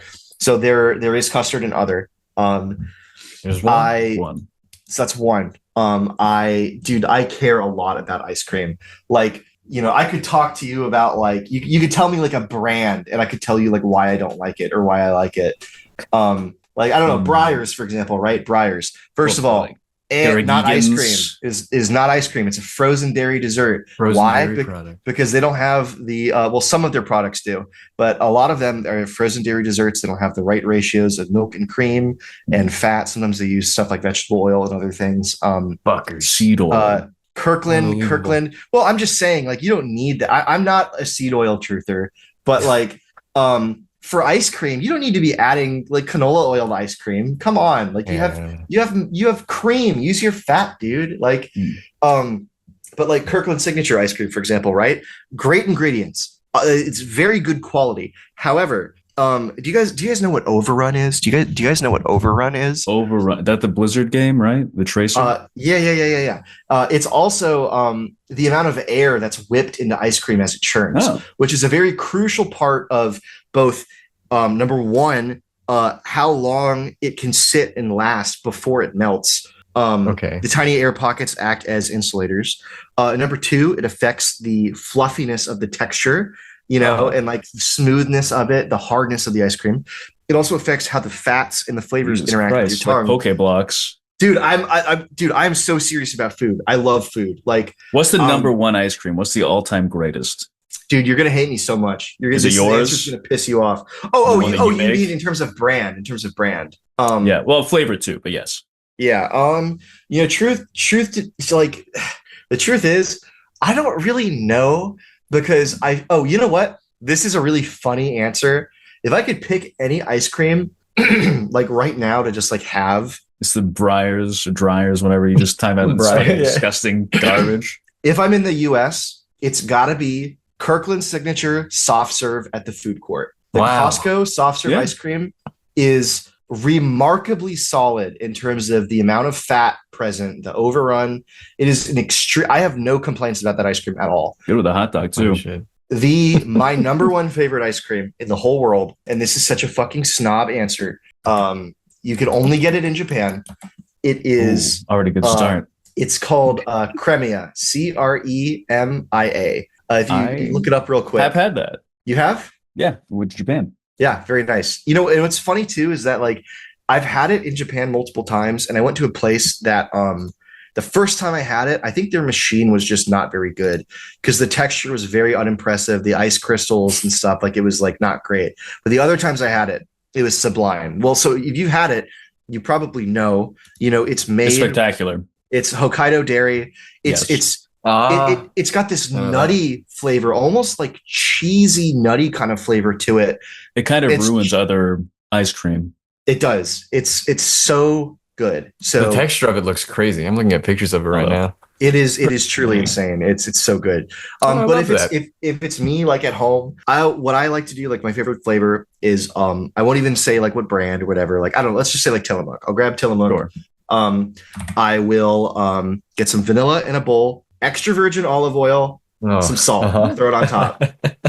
If you've never had olive oil and salt, it's shockingly amazing. It's shockingly amazing. It's like preferably the kind of extra virgin olive oil where it like burns your mouth a little bit, like the good stuff. It's floral, it's nutty, it's sweet, it's fragrant. The salt makes it so like it's delicious. It's great. My wife loves it. That exact style with a gelato. I guess I don't know if that counts as ice cream. I mean, it's close enough. But I like pistachio. I like ube. But yeah, so geez, this is what I mean when I say. So that's one. Talk about. So that's one. That's one thing. Ice cream. Ice cream. Excuse me. Let's see. Specifically, Cremia ice cream imported directly from Japan to Chesterton. This is a really kind of, I don't know, boring pick. I really like chicken pot pie. I love. Oh, thank you. That'll be the third one. Which I will get to. So chicken pot pie. Chicken pot pie. I love a meat pie. In universe is like, it's like Gersham's like specialty because he works in like the kitchens. He's like one of like the assistants in the kitchen. But chicken pot pie, I think is such a comfort food for me. And it's so easy to make. I love like, you get some white wine, you get some thyme, a lot of butter, garlic, just, I don't know. It's great. It's easy to make.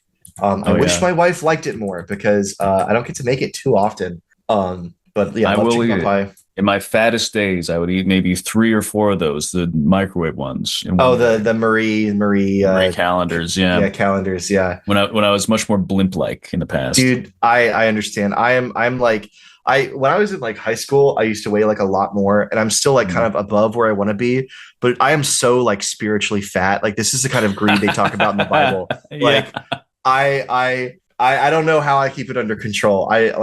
But I love food, man. Like I really love it. I remember real quick, a sinner's gluttony once. Yeah, they would get those giant like garlic bread pizzas, and I would just eat the entire thing and not say anything. Oh man! Like, hey, did you ever have pizza that was in the freezer? No, it was literally tomato sauce on my fucking face, like Red Skull. Oh, that's awesome! I love that. Yeah, now just eat the whole thing, and play Team Fortress 2, and locked in my room. That was the life. Dude, that was living. TF2, man. That was you. Hey, you know what? Are you guys excited for a TF2 Classic coming out soon, or Classified? It got renamed. Oh shit! Oh, I thought that already came out. It's been like a thing, but it's getting a Steam release. It's coming out on Steam. Then yes, with, like, some new stuff. You know what? That's great. I can finally fucking convince people to play Team Fortress 2 with me. Yeah, for real. I'm really excited. Real quick side thing before I get over to the third item. Have you guys ever had Home Run Inn frozen pizza? I've never heard of that. Sounds like an Earthbound food. It really does, doesn't it?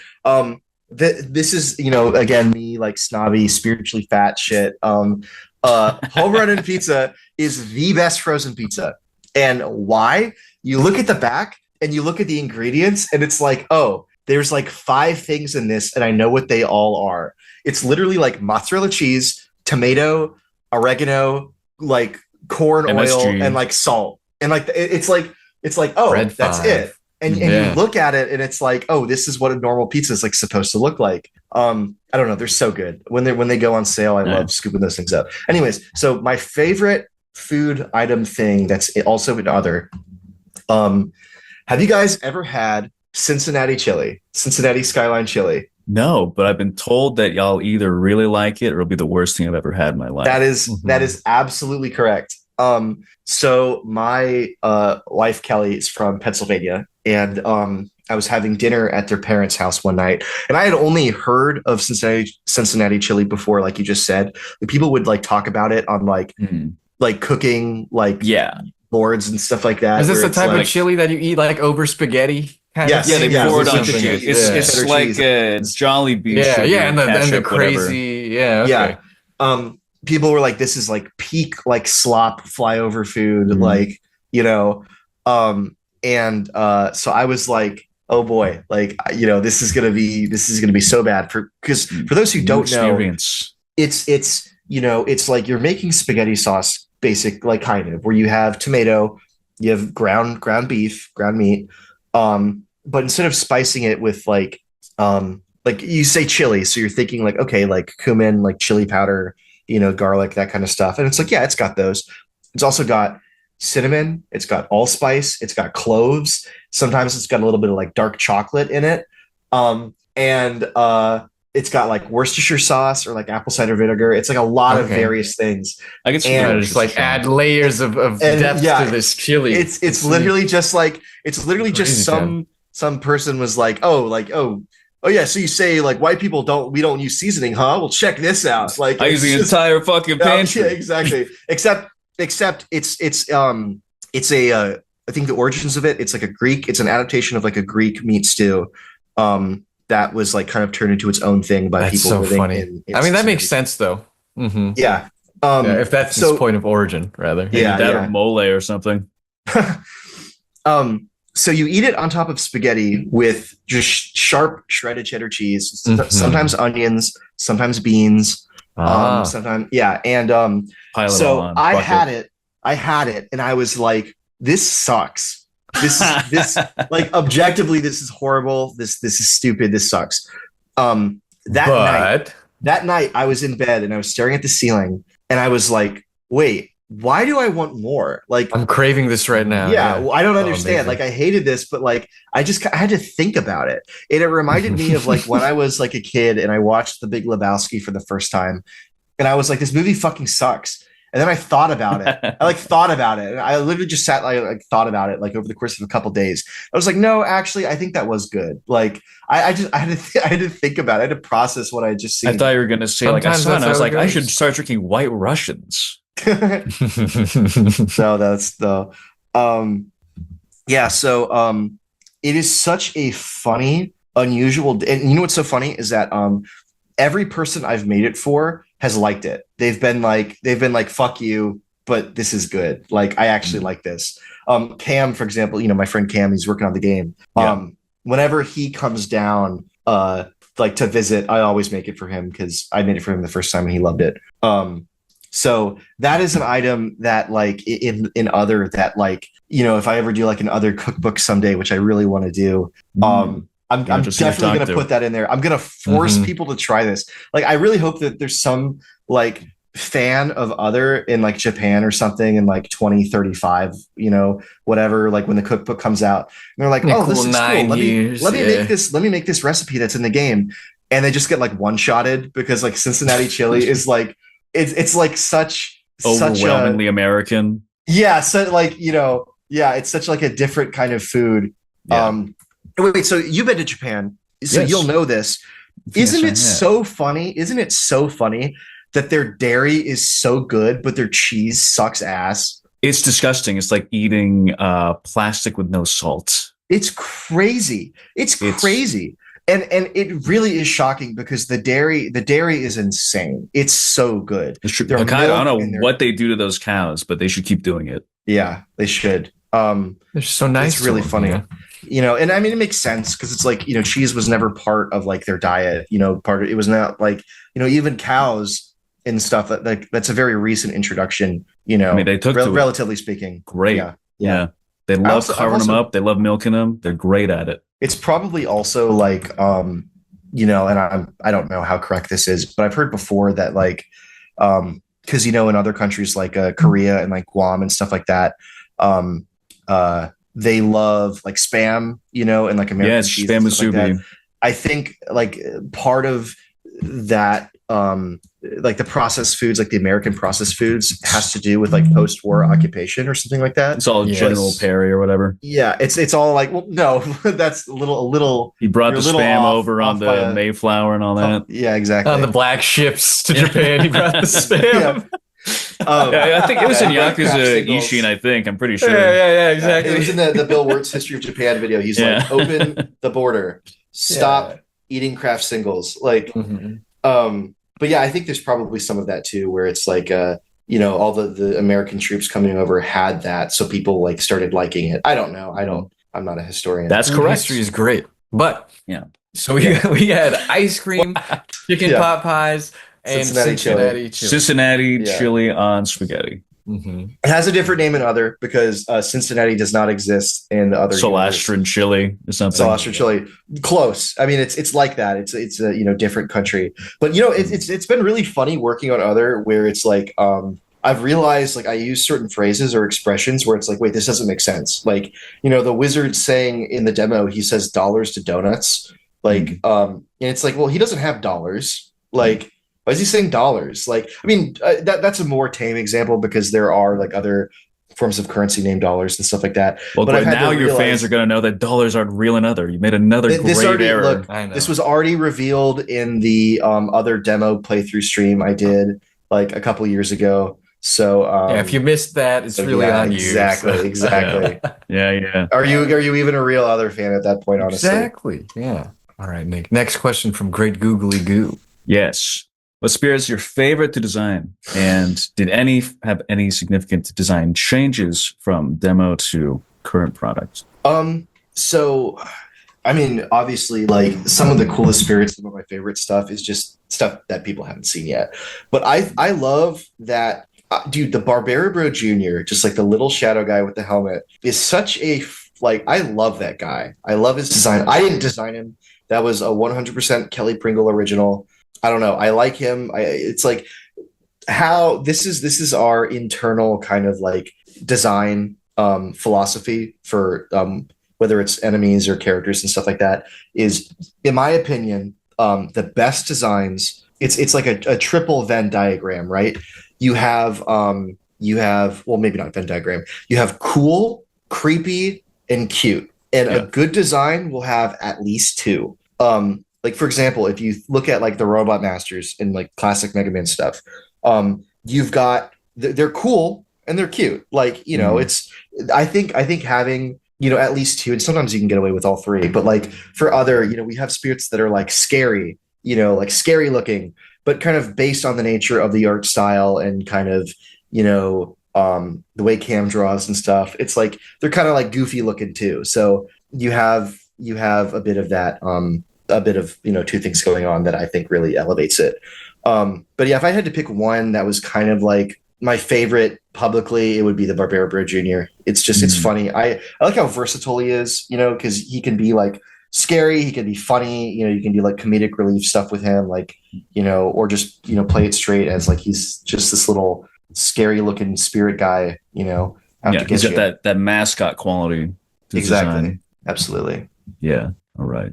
So Barry Bro Jr. and he's got no changes. You can't change it if he's already perfect. Yeah. Sheepover asks, do you believe in aliens? I don't know. I mean, the universe is a pretty big place, right? I feel like it's not out of the question that you have microbial life and stuff like that found, like, you know, maybe they'll find it in like the ice, you know, on some other planet or something like that. I don't know, as far as like intelligent, right? You know, not like a giant gray big head freak abducting people and putting a big remote in their ass or whatever. Exactly. And like, let alone, you know, like if something like that were to even exist, like, you know, do any of those things have like spacefaring civilizations where they can like go out and like dick around? Yeah, go out and just prank us. Exactly. Yeah.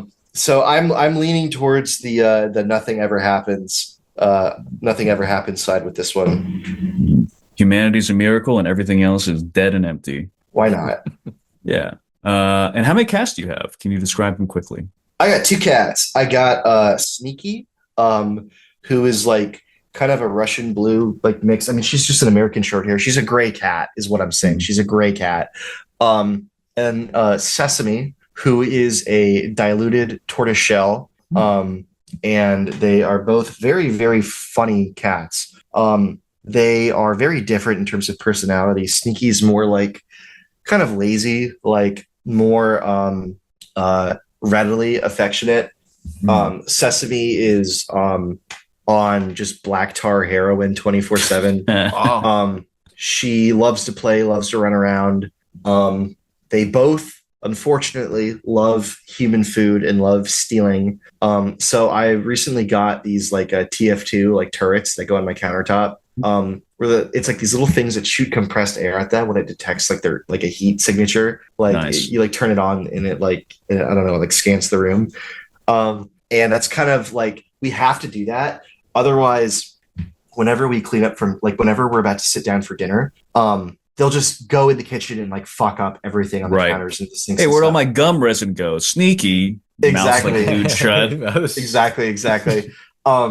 So we either have to like clean up everything before we eat, or we have to like put them out on the porch, and then they start like crying because they want to come back in and like eat the food. There's really like there's no way to win. In fact, even me saying the word food is probably going to summon my cats because they know certain words. They're very devious. But yeah, we love them very much. They're very, very silly. They're very loving sometimes, but they also have devious intents always on their minds. Yes. Mine is hiding away somewhere. Shockingly, hasn't jumped onto the desk yet. Yeah. Anyways. Yeah. Next question coming in from Wave Paradigm. He asks, how have you navigated your own tastes changing throughout the game's long development? Ooh, that's a really good question. I think I said that in the server when they said it. I think the best way to kind of navigate it is like, you know, a lot earlier in you know, this interview, I said our podcast or whatever the fuck this is. Whatever the fuck this shit is. Yeah. What the fuck? Evan forced me to go on. Last time I do that guy a favor. Yeah, public broadcast. Yeah, exactly. Yeah. Flagellation. Yeah. I completely forgot what I was going to say by saying that. What was I going to say? The best way to sum it up. Your tastes haven't changed at all, and you're completely static. Yes, you're right. So I talked about how I think a good game is a game that accomplishes what it sets out to do. Yes. I think just focusing on that and just being like, look, my taste may have changed. The way I go about certain things may have changed. I may want to emphasize different things in the game now. But I think staying true to that core vision of what you're trying to accomplish, that's like your compass. And that will keep you going, regardless of whatever sensibilities or whatever stuff changes. It's just like holding fast to like, why am I making this game to begin with? Why am I doing this? What do I want to do with it? And that will kind of center you. Yeah. So be true to yourself. Exactly. Just be yourself, smiley face. Yes. Genuinely and truly. I mean, it's real. It is. Yeah, true. There's the most interesting things are the things that people make that are genuinely representative of what they think, feel, and yeah, you get what I'm saying. Everyone gets what I'm saying. Yeah. Every time you boot up Killer 7, know that everything presented within is what Suda51 sees every time he closes his eyes. Yeah, so Hugh, the man who did not cheat and questions. rightfully won the pins with these questions, asked the same exact question as Wave, so we'll skip that. Second question, which will piss off anyone who did not win the pins. How many video ditches does it take to change a light bulb? Yeah, after this conversation, what do you think? I think you need more, honestly. I think you need like 3 other guys. Damn. To change we used to have a third guy. We did. Back in the day, before we ate him. Yeah. But, the womb. And, all right. Like what's the word for the twin? Like in Venture Brothers. A chimera, actually. It's chimera syndrome when you absorb a twin in the womb and you in vitro. Some of their, I thought it was in vitro. I didn't think it was chimera. No. It's chimera syndrome when you absorb a twin, but you then present their characteristics. Like if they were going to be black hair and you're blonde, you have random black strands of hair. That's chimera syndrome. Oh, what the hell? I've never heard of that. That's crazy. All full circle. Yeah, it does. Wow. Yeah. That's how you get anime hair in real life. You have to commit a horrible sin before you're even born. Way worth it. Way worth it. That's awesome. And second question, do you think Broly is out there in space? I assume he's referring to Z Broly, not Super. Yeah. Dude, I don't know. Maybe he'll like bump into cars and it'll make like a little plinking sound and then they'll both just float away. What a great reference. Thank you. Right. And then coming in from Kaysen, our pal of the show. It's true. They ask, how'd you get your start with music? We kind of I feel like touched on that earlier. It's just I felt like I had to learn how to do it in order to make the games I wanted. When? Yeah. So there's interest in the other cookbook. Yeah, exactly. Oh yeah, the other cookbook. You said 2035. It's gonna happen. It's gonna happen. I don't know when it'll happen, but I promise you it will happen because I'm looking at job. I love food and I love like fucking with people. And I think for some reason, I think a cookbook would be good for that. Like a cookbook would be a great way to deliver fucking with people. That, like, it's extra lore as well, though. No, definitely. I agree. I agree for sure. Which I think would be very fun to do, especially after the game comes out. Yeah. But no, the fucking with people, like, I don't know. I guess what I meant Here's by how that you make wizard's mustard gas. Oh my gosh. There was one time, did you guys ever do like the prank or thing like when you were a kid where you take like a bottle of Windex, like dump it out, clean the bottle out, put like Gatorade in it? Put like Gatorade, and drink that. Yeah, exactly. Like spray it in your mouth in front of your parents or something. There's one time I did that where I did that, but I didn't like clean out like the fucking spray straw. And so I was like doing it a bit and I was like, dude, I'm like, I just swallowed like a fucking. I think I'm dying, guys. Yeah. Fuck. Oh. Gatorade's extra so much, sweet. actually. Must be the antifreeze. Dude, I just added antifreeze to my car recently, and I was like, and wait, it was delicious. Right. I was like, that smells dude, so I just good. drank it. I was like, dude, hot. It smells sweet, right? Kind of weird. It comes in flavors. You got. I like, can throw this in with the Honda chili. Actually, come to think about it, like, I want to melt this and like I want to put it on like a snow cone. Like that'd be awesome. Snow cone, yeah. Like a Jolly Rancher. You can infuse it. Mm-hmm. Oh my gosh! Don't give me ideas. Like that's what we're here for. Did you guys see or hear about the Pepto Bismol ice cream? I did that one time. What the fuck are you talking about? All right, moving on. Goon Lagoon asked, or no, sorry. Jesse. Jesse, just skip over Jesse. Yeah. Yeah, fuck you, Jesse. Are stars big or people just make that up? Real quick. Oh man, I love these space questions. I have an interest in space, I guess, to put it one way. I think Stars are actually big. I don't know. I feel like we need to go to the what is it, like the geocentric model where like the Earth is in the middle. I feel like that was kind of fun. I feel like, like, yeah, I mean, it's not like true, but like, I don't know, the vibes are good. You felt more important, you know? Yeah, I feel like there's something to be said there, like wasn't all that bad. Like, come That's on. actually why they tried to kill Galileo, because he was throwing off the whole vibe. They didn't, Yeah. they didn't Just try to giving everyone fucking bad kill vibes. Galileo. Yeah. I don't know why that was so funny to me. Let's see. Goon Lagoon asks. Yeah, Goon's asking. You Do you think this one. aliens? Oh, are you fucking for real? Nah, go ahead, whatever. That's got to be a secret third thing. It's a secret third thing. It's the Goon, you already amoebas. know your question. The answer is a secret third thing. It's that giant, weird wish-granting clock from Kirby floating around. Yeah. Yeah. The one buns. Do you have a personal favorite piece? If so, do you remember how the idea came to be? Piece. I don't know which. This question I saw in the chat. This was in the context of I was like just fucking around and I posted my wife Kelly's website, her art website. Yeah. I was like, Kelly, throw it up on screens, Wick. Yeah. And I think this person maybe got confused and thought it was me or something. But I mean, if I gotta say, my personal favorite piece of Kelly Pringle has to be Chilly Night In, which is the one where there's a bunch of cats playing cards and eating snacks around a table. Well, I think there's more than one that's like that. I think there's actually several that are like that, but that one's my favorite. Cats playing poker. I am so exactly. I am so proud of Kelly's art stuff. Like, what's so funny actually is that I don't know if either of you guys have seen my wife Kelly's art stuff before. I did, without knowing that you guys were even related. Actually, yeah. I saw the picture with the cats and the bunch of TVs. The Serial Experiment Lane cat, whatever. Oh yeah. That's fantastic. It's really funny to me that like Kelly has a big following. Or just she's got like a following, and I fell off, but I guess technically I have a following. And there seems to be zero overlap between like the people who like Kelly's stuff and the people who like my stuff. Like, yeah, people who like Kelly's art, like if she talks about like other, whatever, she'll be like, people will be like, oh, what is that? Which, like I said, like I fell off, like it's not, the game's not out. It makes sense, there's nothing wrong with people not knowing that, obviously.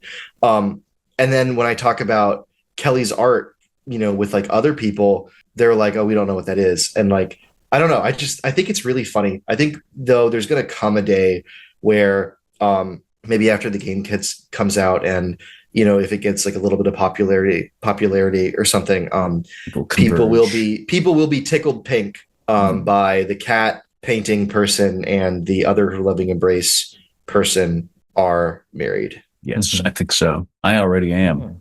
Oh, it's not just the lighting. It's like the Yu Hakusho guy and Sailor Moon Woman. It's true. Yeah, exactly. I made that same joke to her last night, actually. Great minds. Yeah, there you go. Yeah, from Mr. Video Games, aka Thumbtack, aka Bembo Quest, Mr. developer, Bembo. close personal friend of both of ours. Have you read the Space Trilogy yet? I have not. Don't know what that means. The Space Trilogy is it's books by C.S. Lewis, the guy who did Narnia. Oh yeah, okay. Where it's like basically life on other planets and kind of like like the David related Bowie song. It's like a bit having to do with like the spirituality and like kind of cosmology and like implications of that. I don't know, like one day I'll get around to it. For some reason, I'm not like, oh dude, I got to read this right now. Working way through the Yuki Mishima bibliography, I assume. I don't know. What is that? I don't know what that is. He's a guy who tried to overthrow the Japanese government, failed miserably, and then committed seppuku with a bunch of students. Great novelist. Damn. I thought you were going to say he was like the guy who tried to overthrow the Japanese government, and then he got convinced to like help out by the guy he was going to assassinate. Do you know who I'm talking about? Is that another guy? Yeah, that's the guy that they made the Like a Dragon Ishin game about. It's like Ryoto Sakamoto. Yeah. I thought that's what you were going to say. No. This guy's more recent. This was like if who's a famous actor now? This would be like if Bradley Cooper tried to overthrow the United States government with a random like Young Republicans outfit, failed, and then shot himself. So you're saying it'll happen like next year. Fingers crossed. Fingers crossed. Just hoping. Oh boy. Some funny shit. He also wants to know, are you mad at him? You mad at No, I'm not mad at him. Okay. Why would I be mad at Thumbtack? He asks me that all the time. That sounds like the behavior of you know what? I'm not going to say anything because he'll be listening to this, and I'm not going to paint a target on my gonna back. slander him. He listens On and the comments air. on every episode. We'll just say it. He's a damn male manipulator. All right. I'm sick of pretending. He keeps saying he'll come on the show and he won't. That's He's just manipulation. stringing us along. Yeah. Yeah. Well, I mean, he'll be at MagFest, I think. So That's you true. can. Oh, there you go. Confront he us will. IRL. That's You can another beat- person I have to guerrilla tactics secretly Yeah. record. If he pisses you off, turn him into a campfire story. Yeah. Piss me off. Just post the video. DDD Pizza Ron, longtime listener, big fan. He asks, "What's your favorite Seinfeld funny moment / joke?" I like when George saves the beached whale in the marine biologist episode. I also like the bit from Kramer about the load-bearing walls in the episode with like the red light and like the chicken sign. And ever since it's Kramer, you have to, be on edge. Oh yeah. Yeah, I don't know. Yeah. You're just too funny. I don't know. My favorite is the Michael Richards Laugh Factory bit. Yes. I mean, well, the apology is great, but yeah, load-bearing walls and beached whales. Yeah. Great. Both of them not including Jerry, noticeably.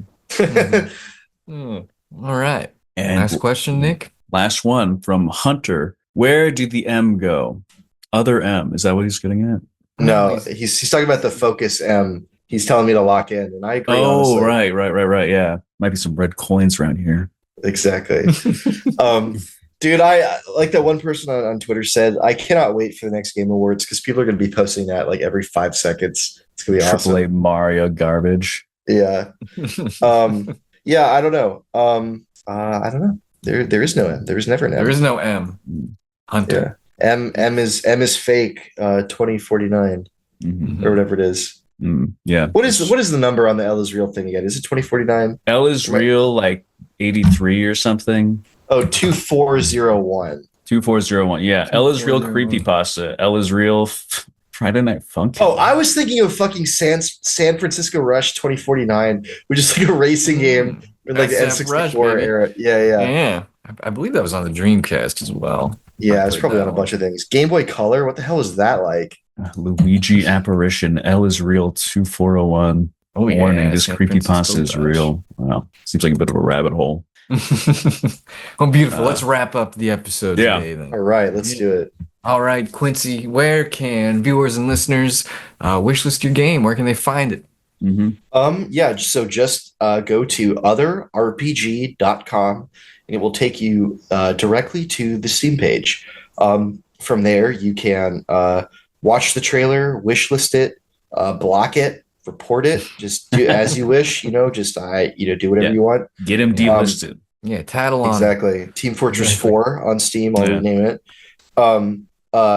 If you want to follow me on social media, I think I'm not really active, really honestly, much on social media anymore, but I would say I'm most active on my Blue Sky, and I can't remember. I think it's just quincypringle.com. I think that's where I first subtly messaged you about the gum. Yeah. You can follow the game's Twitter account, which is just Other RPG. I believe it's just Other RPG on Twitter.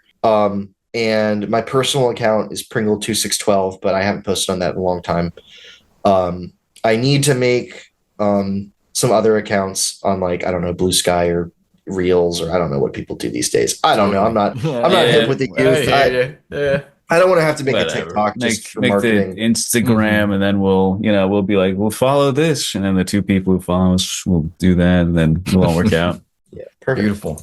Well, Quincy, thank you for joining us today. It's been a real educational conversation. Real insight. Yeah, thank you so much for having me. I had a great time. Absolutely. And anytime, come back on. We'll talk about anything but other for 4 hours if you want. Great. Let's do it. Yeah. Any closing words of wisdom for prospective game devs or musicians out there? Yes, actually. And you're about to hear me talk for another 15 minutes. Let's do it. So this is what I tell anyone ever if they ask me this. If there's one piece of game design advice I would offer, don't listen to game design advice. Come up with your own conclusions. And I know it's a contradiction, but take everything I say with a grain of salt. But there are so many different paths to success and quality. Don't ever feel like there's just one. The other thing is that it is so important to have hobbies other than video games, not just because they are. I'm just saying. He's not right. Not just because they're good for you. It's really important to broaden your horizons and get outside, do things other, not just because of that stuff, but the experiences you have, the perspective, the knowledge that you get, it will make you a better game developer.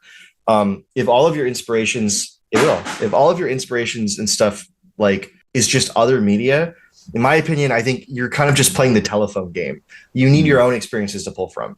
You need to be able, and like I said earlier, it's like you need to be able to pull from reality, like the joys and sorrows of real life, if you want to make something that impacts and resonates with people.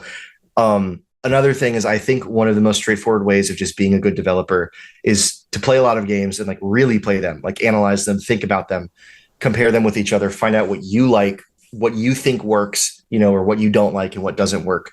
Build up an encyclopedia in your head of design conventions, the pros and cons, how certain decisions will incentivize or disincentivize player behaviors, and all this. It's again, going back to the not listening to game design advice. None of this is universal, because I think someone coming in and deciding to do their own thing in their own way, in that kind of outsider art sense, it absolutely has value. There's so many games that I like that are totally amateur, clumsy, random things, like random Game Maker sandbox games from 2005 or old Flash games. But to me, it's I almost said Chestertown, a Chesterton's fence issue, which if you don't know what Chesterton's fence, it's a principle basically saying you need to know why there's certain things in place. Before you can talk about breaking rules, you need to understand why they're there. I think that it's totally the same way with games, where you need to understand why these quote unquote rules exist before you decide to subvert them or break them, so that your decisions can be more informed and you can execute your vision better.